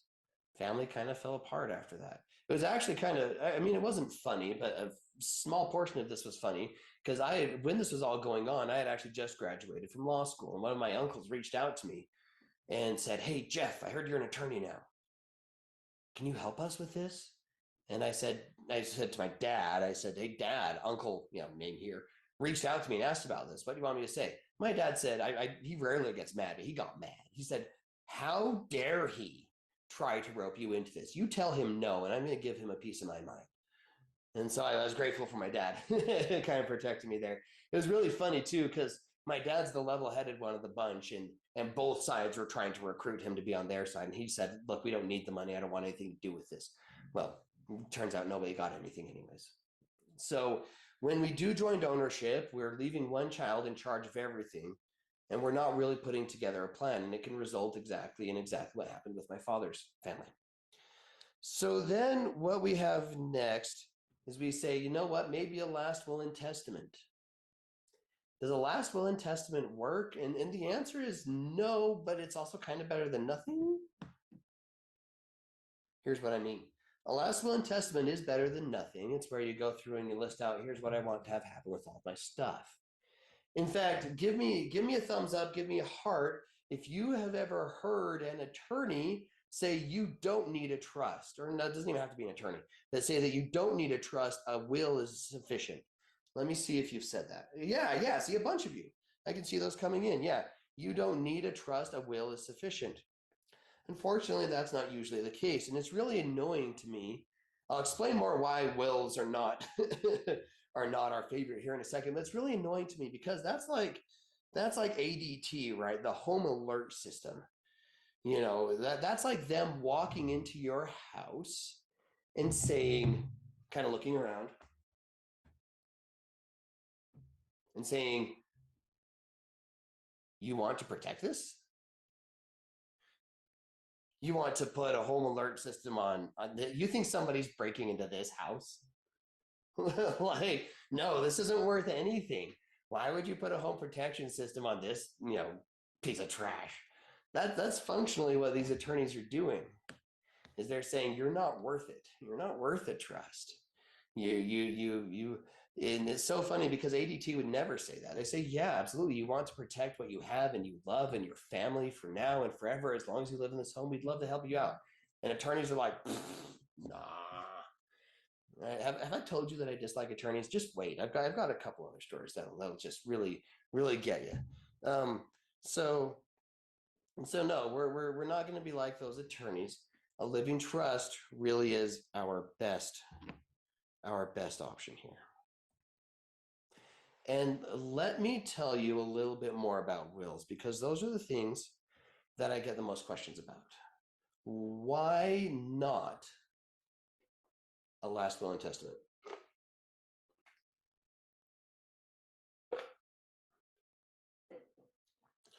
Why not a last will and testament? Well, there are several reasons. The first and foremost, though, is that the last will and testament has to go through probate. Now, probate, if any of you have dealt with probate before, first, I'm sorry. But second, just so that we are all operating on the same page, probate is the court approved process by which a judge and a bunch of attorneys decide what happens to your stuff after you pass away. Like any court-approved process, probate is extremely expensive and it's extremely time-consuming, and it's public. So if you want your estate, if you want your heirs, your children to be out there for the public to see, then a last will and testament is probably fine for you. But there are a couple of other things that come up with probate that are sort of ancillary that don't get talked about. So the first, again, is the court fees and the court costs. And it can get really expensive really quickly. And you'd think there are a bunch of states that have limited, they say, hey, a probate attorney is only allowed to charge X or Y amount for a probate. It's usually a percentage of the estate. And that's if it's a simple one. But what happens is that attorneys use this not to limit themselves, but they use it to charge up. They use it to charge more than they would have because the statute allows for it. And so attorneys are charging way more than they ordinarily would be. We had an example of a client who had this. She had an account that had a death beneficiary designation. And so she only needed a simple filing for a large brokerage account that her aunt was going to leave to her, and or had left to her, pardon, the aunt had just passed away. And we would have done it for free. It was really simple. But this attorney that she went to was going to charge her $80,000 for it. $80,000 for it. And we actually got him on the phone and we asked him why. We said, why on earth are you charging this much? And he said, well, that's what the statute allows me to charge. He didn't really care that it was going to be that simple. His calculation was not on the amount of work he was going to do. It was what the statute allowed him to charge. So attorneys and judges and the fees, they are going to, well, it's a lot of your estate is going to end up going to these attorneys and judges if we use a will. But again, as I said earlier, there are a couple of other really important points to this that don't get brought up.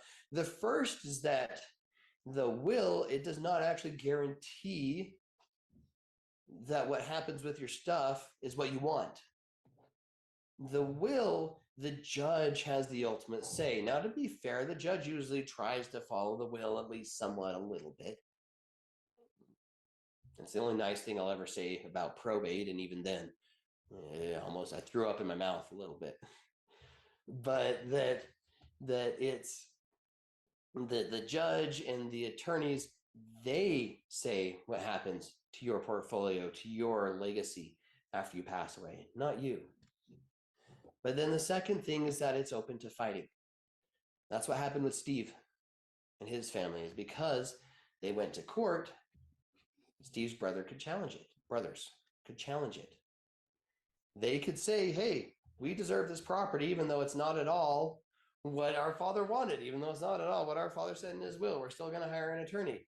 Even worse, the general public can come and challenge the will. It's public knowledge. So random individuals who have nothing to do with your family, they can come and challenge the will. And so it opens up to fight, and it opens it up to, like in Steve's family, like in my father's family, ruined relationships. So let's go ahead. That's a big part of the will, and it's a big part of probate. But we're not done there. The judge gets to say what happens, and it's easily contestable. But there are so many other things. Creditors, if they're coming after your heirs, your children, your beneficiaries, they get to come after them. A living trust says otherwise. A living trust, we put this in every one, says that the creditors of the beneficiaries are not allowed to come after the estate. Not while it's owned by the trust. And so you actually have asset protection. The trust gets asset protection, like Wyoming LLC, for your kids or your other beneficiaries or heirs, whoever you designate. So it gives protection to them from their creditors. And for a lot of parents, this is a relief to them, because their dumb kids might be going off and doing crazy stuff. I say dumb kids. My kid is a genius, but he's still a toddler, so he does dumb things. So they get protection while they're off doing their crazy stuff. And that's what we want. And the trust offers that and gives that. The will does not. We also have the problem of, as we alluded to earlier, a legacy becoming one of paying attorneys. In a story that's very similar to the one I told earlier, we had a client, this was years ago, who told us about a farm property that her father had left to her in Montana, 600 acres. Same idea. He actually had a trust. It was a very poorly drafted one because he got a sort of a mail order trust. This was in the early 2000s. And the brothers, because the trust is so poorly drafted, she still had to go to court. Her brothers challenged her, same thing, except that she never won in court. They just had to sell off this gorgeous 600-acre farm in Montana to settle. They decided to settle because they had rung up so much in attorney fees that no matter who got the property, they wouldn't be able to afford them. And so they decided to settle. They sold the property. They split it. It was 3 ways. There were 3 of them to each pay off their own individual attorneys. Waste. We don't want what you've been working so hard on. We don't want it to be wasted. But yet that's what happens with a poor estate plan. And one that a lot of people worry about. Oh, here, hold on. I'm going to go back here for just a second. One that I actually get a lot of questions about that we don't have listed out here is spouse. I get a lot of questions about, hey, if my child goes and marries somebody who I don't like, or if my child already has married somebody who I don't like, how do I make sure that my hard work and my portfolio, my wealth, and my assets don't go to this spouse? Or worse, vindictive ex-spouse, as is sometimes the case. Well, the will does not protect against that. Assets that your child or your heir or your beneficiary receives in a will, they're totally accessible to the spouse and can be. So it doesn't protect against that. This attorney fees one really bothers me. So I told you I don't like attorneys. And so this is a story that Clint Coons tells. It is absolutely a true story. He was in court once as a young attorney. He was in the hallway in between courtrooms in the courthouse, and he heard a couple of older attorneys talk about how they were losing money on these last will and testaments that they were preparing. They were offering $200 wills. And so you're probably wondering, well, why would they offer these wills? Well, what happens is they give this will out for $200 to these clients. And this is Clint overhearing them talk about this. They would give out these wills to clients, and then they would make sure that they slapped the name of their law firm on the cover letter for that will, so that when these attorneys, or pardon, when these clients who just bought a $200 will passed away, their family, their heirs, would see the name of this law firm again in their will. And where would they go to do the probate that they have to do? They'd go right back to these attorneys and they would make more money. And Clint, overhearing this, they were calculating the amount of fees they could take in probate for clients that were still alive, that they had sold these wills to for $200. They were calculating how much money they would make in probate because they use this as kind of a loss leader, if you will. That's a business term sometimes. A lot of you are probably familiar with it, where you take a loss on a cheap product so that you get people to come back later. And that's exactly what they were doing here. Have I ever told you I don't like attorneys? So that's why. So we talked about sort of the alarm system, right? And the attorney saying, oh, a will is sufficient. You don't need it. It's honestly sometimes really malicious that they're saying, oh, you don't need a trust. A will is fine. We'll make more money if you go through probate. We'll make more money if you have to come back to us to fight, or if your children have to come back to us to fight each other over the estate. And they know this. And so that's a lot of why attorneys will say you don't need a will. It's not because they're trying, or you don't need a trust, pardon. It's not because they're trying to be nice. It's not because they're trying to be helpful. It's because they're doing what's in their best financial interest. So you saw this as I skipped ahead for half a second here. This is just an example of what I was talking about earlier. where these are minimum fees for a probate. And again, this is something that attorneys are looking forward to. So if we see here 1% on $9 million as we get up that far, 1% of $9 million is still a good chunk of money. And these attorneys who are doing these sort of loss leader $200 super cheap wills, and I'm speaking about them broadly because this is a tactic for a lot of law firms. What they are doing then is they are anticipating these fees that we're seeing in front of you. They're saying, hey, these are the fees that we can make if we take a loss on the will as we're getting started. And so this is why then you hear attorneys, a bunch of you gave me that thumbs up and that heart towards the beginning. This is why you hear them say, you know, you don't need a trust. A will is fine. It's because they make more money off of your estate in probate. So let's go ahead and let's not play into that game. Let's talk about then what a living trust is. Let's talk about what a living trust is and the benefits it can provide. Pardon me. So the living trust then, much like everything else we've talked about today, it functionally is a plan. It's a plan for what happens after you pass away. And it's a plan for what then you can do to help your beneficiaries.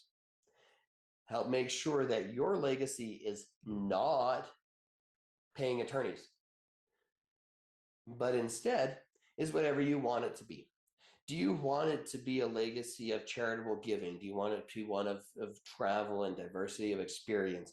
Do you want it to be one of education? Do you want it to be one of serving, if you're religious, one of serving your religion, or just one of serving others in general, one of family, right? We can put that all together for you in a living trust. So let's go ahead then and talk about how a living trust differs from last will and testament and from any of those other plans. The first and most important part of this is that a living trust avoids probate. And so the living trust, so we talked about with Steve, we talked about with my father's family, probate is where everything goes wrong. But the living trust, if Steve had a proper living trust, or I should say Steve's father had a proper living trust in place, none of that would have happened because you don't go to court with a living trust. It avoids all of that. You name whoever you want to be as your trustee, pardon me, and then they take care of your estate. You don't have to pay an attorney, or your heirs or beneficiaries or estate doesn't have to pay an attorney, have to pay a judge. They are the ones that take care of it, whoever you designate as your trustee. That's really important. The other big thing about the living trust, there are several big things as we're going, is that they do provide, because of probate, they provide privacy, or because of avoiding probate is how I should say. Oh, let me go ahead and erase that. Because of avoiding probate, they provide privacy. So it keeps your estate out of the public eye, keeps your estate out of public record, and it also provides protection for your beneficiaries. And this is protection both from creditors. So again, we've talked about asset protection, protection from creditors if they go out and do something dumb or if they get in a lot of debt. The trust provides protection for them, but it also provides protection from, like we talked about, like vindictive ex-spouses, or provides protection from fighting amongst each other, right? From siblings going in and fighting over these kind of things. In a weird way, it protects your family relationship as a whole because it doesn't incentivize or allow for fighting. And so it's protecting not just the assets within it, but it's protecting your family as well and those continued relationships. If it is your children, obviously it can also provide protection for friends and for whoever heirs, whoever else you designate there. And so that's a vital part of it. And this is really interesting though about keeping beneficiaries on the right path. The trust has a lot of flexibility built into it, where it can allow you to craft different provisions for different beneficiaries. And here's what I mean by that. you can say, hey, I know that child X is a little immature, they're not very good with money, so for child X, we're going to wait until they turn 45 before they get anything. Or we can put in more customized provisions where we say, hey, if you want to receive a distribution from the trust, you have to go get an education. You have to have a degree or a vocational training of some sort. Or we have to, excuse me, we have to do drug tests or things like that. If you have a beneficiary who has a particular problem about of substance abuse or something like that, we can craft protections in the living trust for that so that the assets don't go to waste, like we were talking about earlier. And so we can put all of that together in the living trust and turn it into a holistic plan. Let me give you a couple of examples of how specific we can get.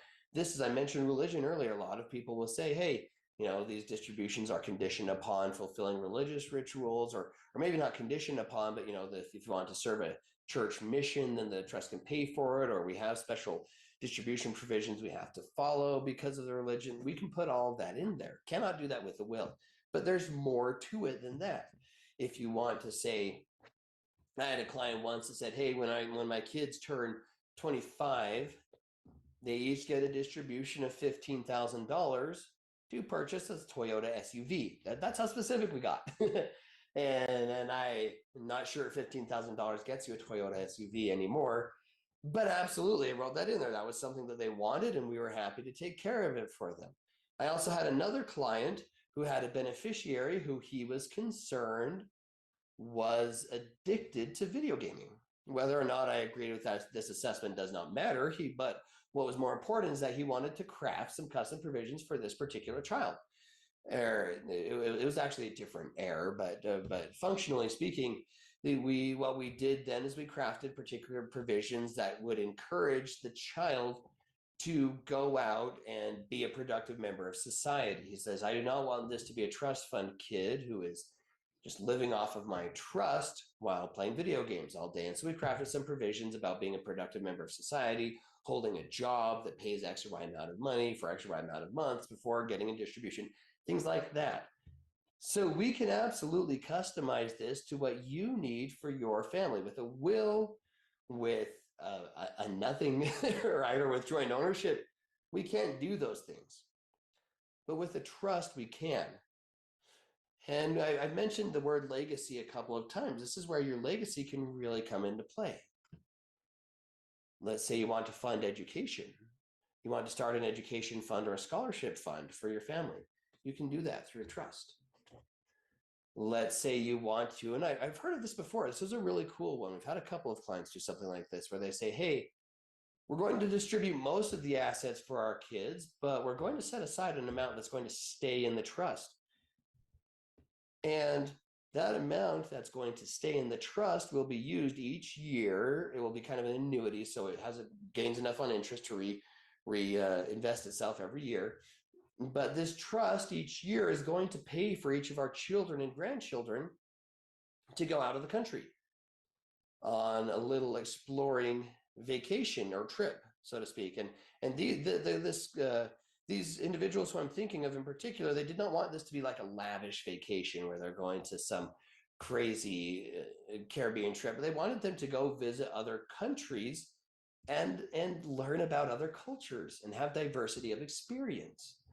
And so this was something that they really wanted. So we crafted that into their trust. And can you imagine, just take a second to think about it from the beneficiary's perspective. Can you think about how you would remember your grandmother or grandfather if they funded you to go on a trip out of the country each year to go experience new cultures, new music, new food, meet new people, and then come back with that as sort of a rewarding experience for you?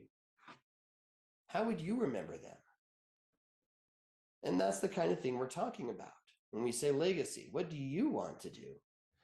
And so these are the kind of things that we can set up. And so when we say keep beneficiaries on the right path, we're really talking a very, very, very broad, different way and set of circumstances that we can do things.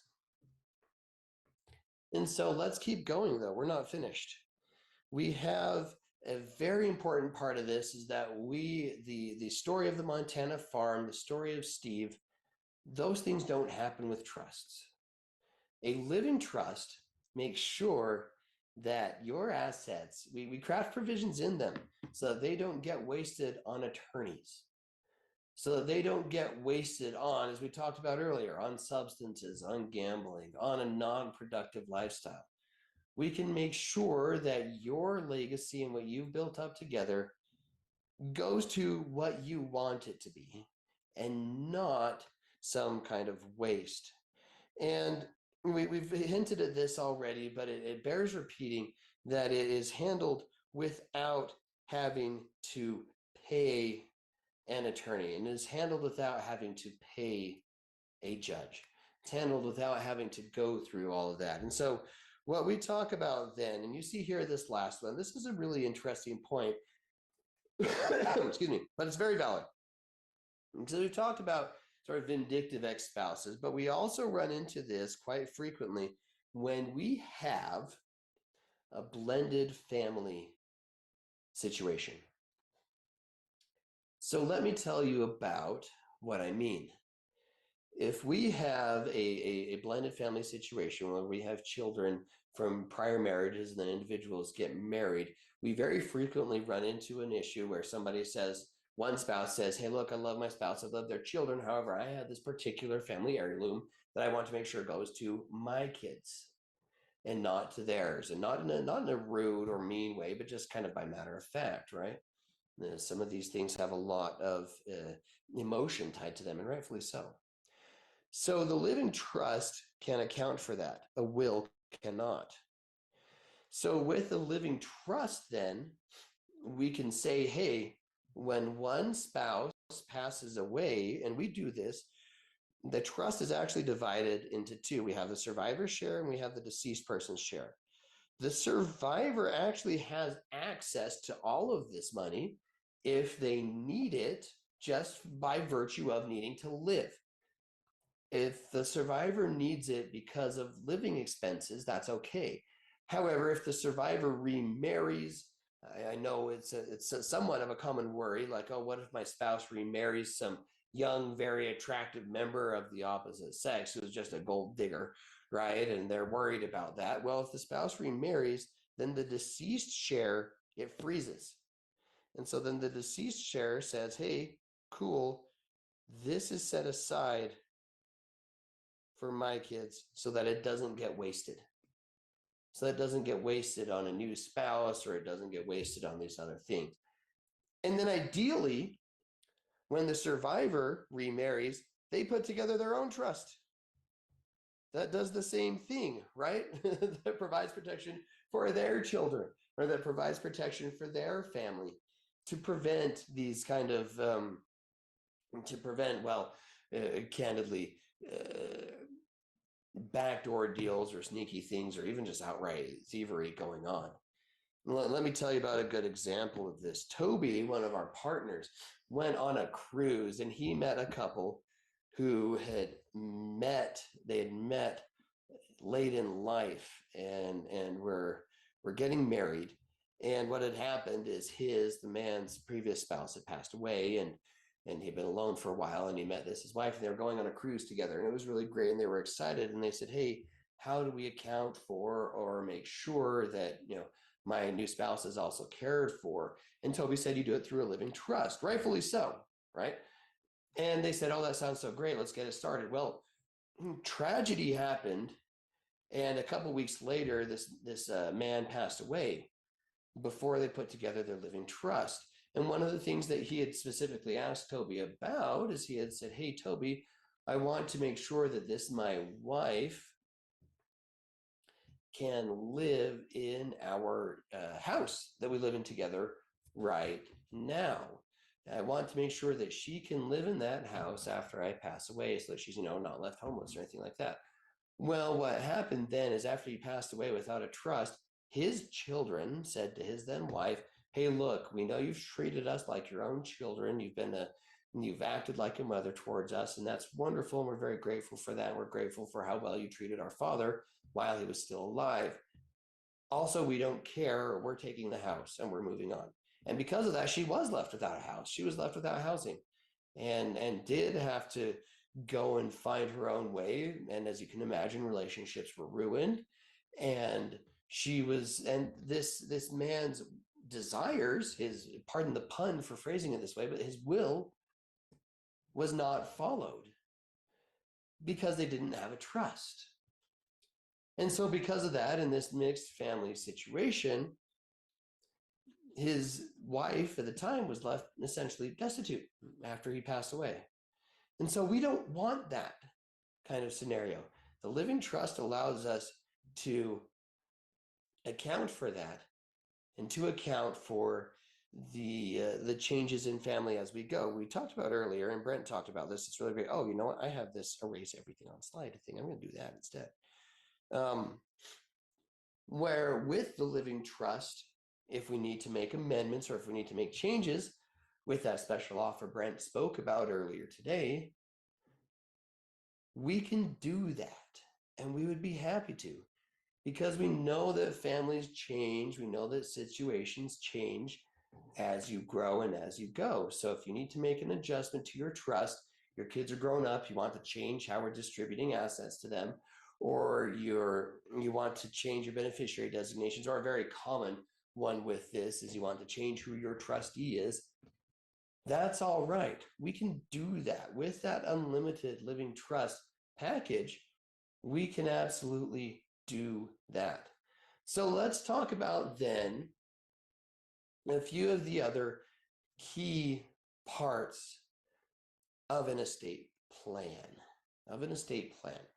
So the estate plan, actually, when you come to us with Anderson and we do the living trust with unlimited amendments, we are not just going to put together a trust for you. As awesome as the trust is, it includes some other documents.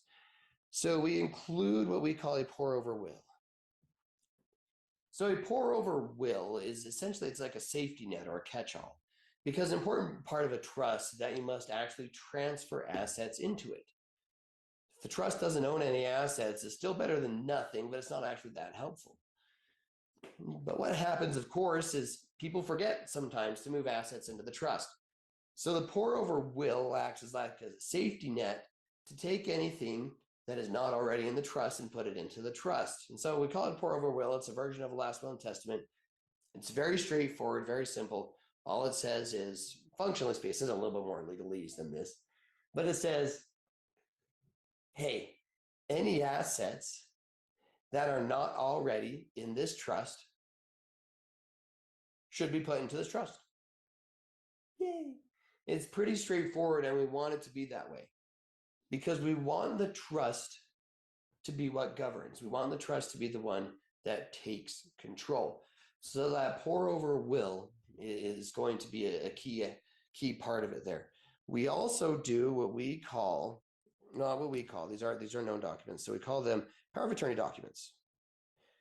And the power of attorney, some of you may know this, but excuse me.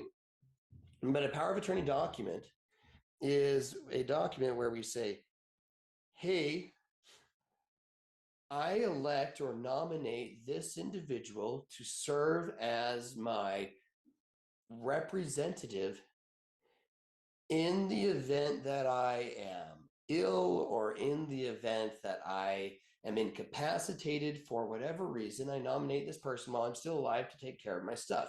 The power of attorney document can be very important. Let me tell you about it. We had a client, this is a little while back, who her son had just graduated from college and he was about to go get his first big boy job. But before he did that, he wanted to go abroad, wanted to go on a trip, on a vacation. And so what he did was he left on this vacation and tragically, he was actually somewhere back east in Asia. So Far East is what I should say, the Far East, not back east, Eastern United States, but the Far East in Asia. And tragically, he was in an accident. He was in a motorcycle accident. Well, he was out there. He was in a coma for some time, but thank heavens, he recovered very well. But what happened is because he missed the start of his job, he was not able to make student loan payments, and he had a bunch of other bills that he had racked up. So he woke up grateful to be alive, but also staring down the barrel of a bunch of bills and a bunch of debt. This could have been avoided if he had nominated his mother, and this is his mother talking with us after the fact, as power of attorney. Because while he was still alive but incapacitated, a power of attorney then would have allowed his mother to pay these bills, to make these other decisions for him that he could not. So for power of attorney, we have both financial and we have healthcare. And so as you can imagine, with the healthcare power of attorney, it's the same thing as a financial power of attorney, but it is for healthcare and medical decisions instead of just financial decisions. And so we have those two separate documents and we include them in this entire estate plan package. It's a holistic plan that we put together for you. And very importantly, it's a plan that we put together with your asset protection and with your tax planning in mind. So that power of attorney, we have one of each: healthcare power of attorney and financial power of attorney, key part of an estate plan. Let's go ahead and let's keep going here. We also include in there, we call them sometimes an advanced medical directive or an AMD. So an advanced medical directive is where you go ahead and say what you want to have happen if you have a terminal illness. Now, speaking of difficult conversations, this is something that can be very difficult to think about. It can, I readily acknowledge that. It's also true that for how difficult it is for you to think about, it's that much more difficult for your children or your heirs or whoever else it might be. It's that much more difficult for them to make the decision for you. And I also have a story about this one. This is from my wife's family, where my wife's grandfather was quite elderly, and he had taken a fall. It was a hard fall, and the prognosis was not good. It looked like he was not going to last more than a couple of weeks in the hospital. And there was quite some fight among his sons about what to do with it. One wanted to pull the plug, say, hey, look, dad's in a ton of awful, awful, miserable pain. We need to just let him go. It's his time. And the other said, no, this is our father we're talking about. We are not going to be the ones to send him to the grave. We're not going to be the ones to do this to him. And it was starting to get to the point where feelings were getting hurt. But then one of them remembered, hold on, dad does have an advanced medical directive where he decided ahead of time what he wanted to have happen if this scenario were to take place.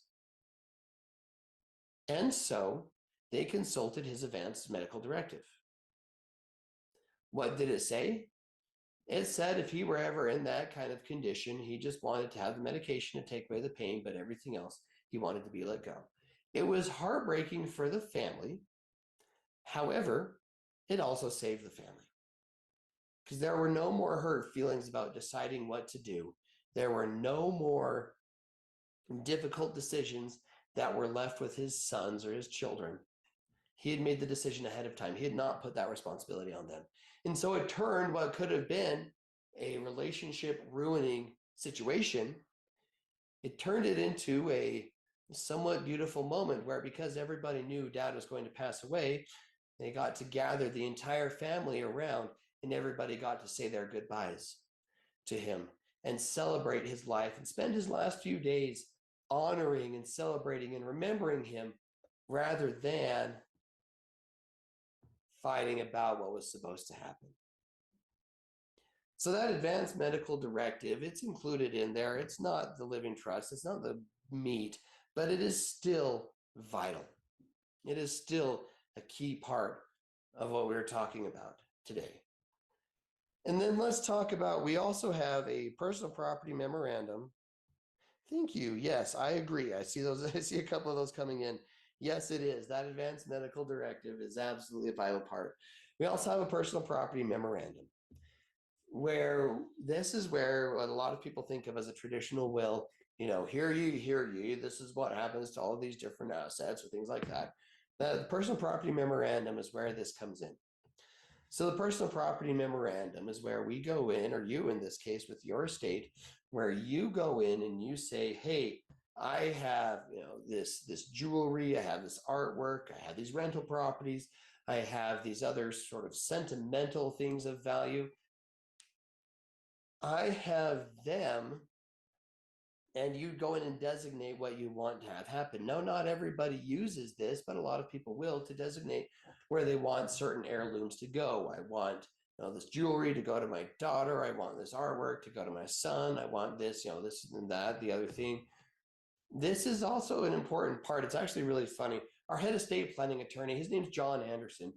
Um, it's funny. The firm is not named after him, but he thinks it's really funny if you ask him that. But he tells the story that the worst he has ever seen anybody fight over an asset, and he's seen a lot of fights over times, but in a house, dividing up things among children, the worst he had seen it was actually a cookie jar, a family heirloom cookie jar that a family that he was working with just got so intensely heated and arguing about because it had such sentimental value. And so if you have things in your life that have such sentimental value like this, then use that personal property memorandum to go ahead and say, hey, we are going to take the fighting out of it. We are going to take the disputes out of it, and we are going to determine what happens with these assets and with these heirlooms. So that is what our personal property memorandum is going to do. So this altogether is a comprehensive estate plan. So as we're thinking about this, I want to go ahead and talk with you now about a different story now, where we've talked a lot about stories where things went wrong. Are you ready? Give me a thumbs up, give me a heart if you want to hear about a living trust going into action to save everybody. Let's talk about that for a second. Yeah, absolutely. I agree. Let's talk about something like this going into action. So we had a client call in, and she talked with one of our attorneys. Our attorney's name was Amanda, actually, and this client called in just completely distraught because her father had passed away unexpectedly, and her father was not just a father to her, but also her business partner. And so she was in just a wrecked emotional state, as people are in these difficult situations. As they are, it's understandable. But it was compounded. She was already emotional, but it was compounded because he had not given her access to the company bank accounts before he passed away. So now not only is she very emotional, again, understandably so, it's an awful situation, but now the business that they had run together was at tremendous risk because her father had not given her access to the bank accounts. And so she called in distraught, like, what do I do? What do I do about this? And there's even another factor to this. There's even another level, pardon me, where even worse was that our client was just watching as one of the business bank accounts was being drained. Something was going wrong there, and she did not know what it was. She could not figure it out, and she couldn't do anything about it. She had gone to the bank. She didn't have access. She didn't know what to do. So she calls in and talks to Amanda, and Amanda pulls up this our client's father's account. He was also a client with us, and says to her, wait, hold on. Your father had a living trust. We might be able to do something about this. And not only did her father have a living trust, but Amanda doing the research, she says, oh, not only do you have a living trust, but he properly transferred all of the assets into it. Okay, we're looking really good now suddenly. And even better, not only did he properly transfer all the assets into the living trust, he had transferred the business that they were running together into the trust and named this our client as the trustee. Our client was thinking she was staring down the barrel of a Steve situation. Years in court to try to get control and paying attorneys untold amounts of money and the business just falling to pieces while this is happening. But no, she was the trustee. She didn't have to go to court. She didn't have to go to an attorney. So our attorney tells her, hey, go to the bank tomorrow. Take the trust with you, take a form of identification, right? Show them these pages, and she spelled it out for our client. So show them these pages that prove that you're the trustee, and they should get it taken care of for you. And you know what happened? Exactly that. She went the next day to the bank. Instead of months or years in court and untold amounts of attorney fees later and a dead business later, she went to the bank the next day, took her living trust, or her father's living trust is what it was in this case, and said, hey, my father transferred the business into this living trust. Here are the pages that prove it. My father left me as the trustee.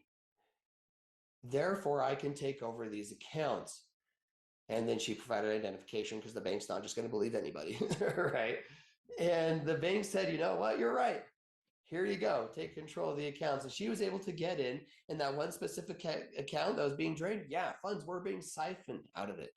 She was able to put a stop to it, save that one location of their business, and continue on carrying out hers and her father's legacy that they had built together. And the living trust saved all of it. And without the living trust, heaven knows what could have happened. But it was very, very, very likely that the business was just gone. It would not have survived having to go through probate for her to get control.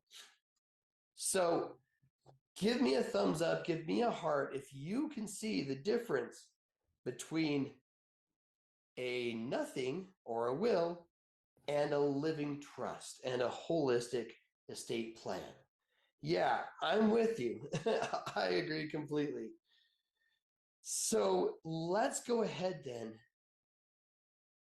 and let's let you know how you can preserve your legacy.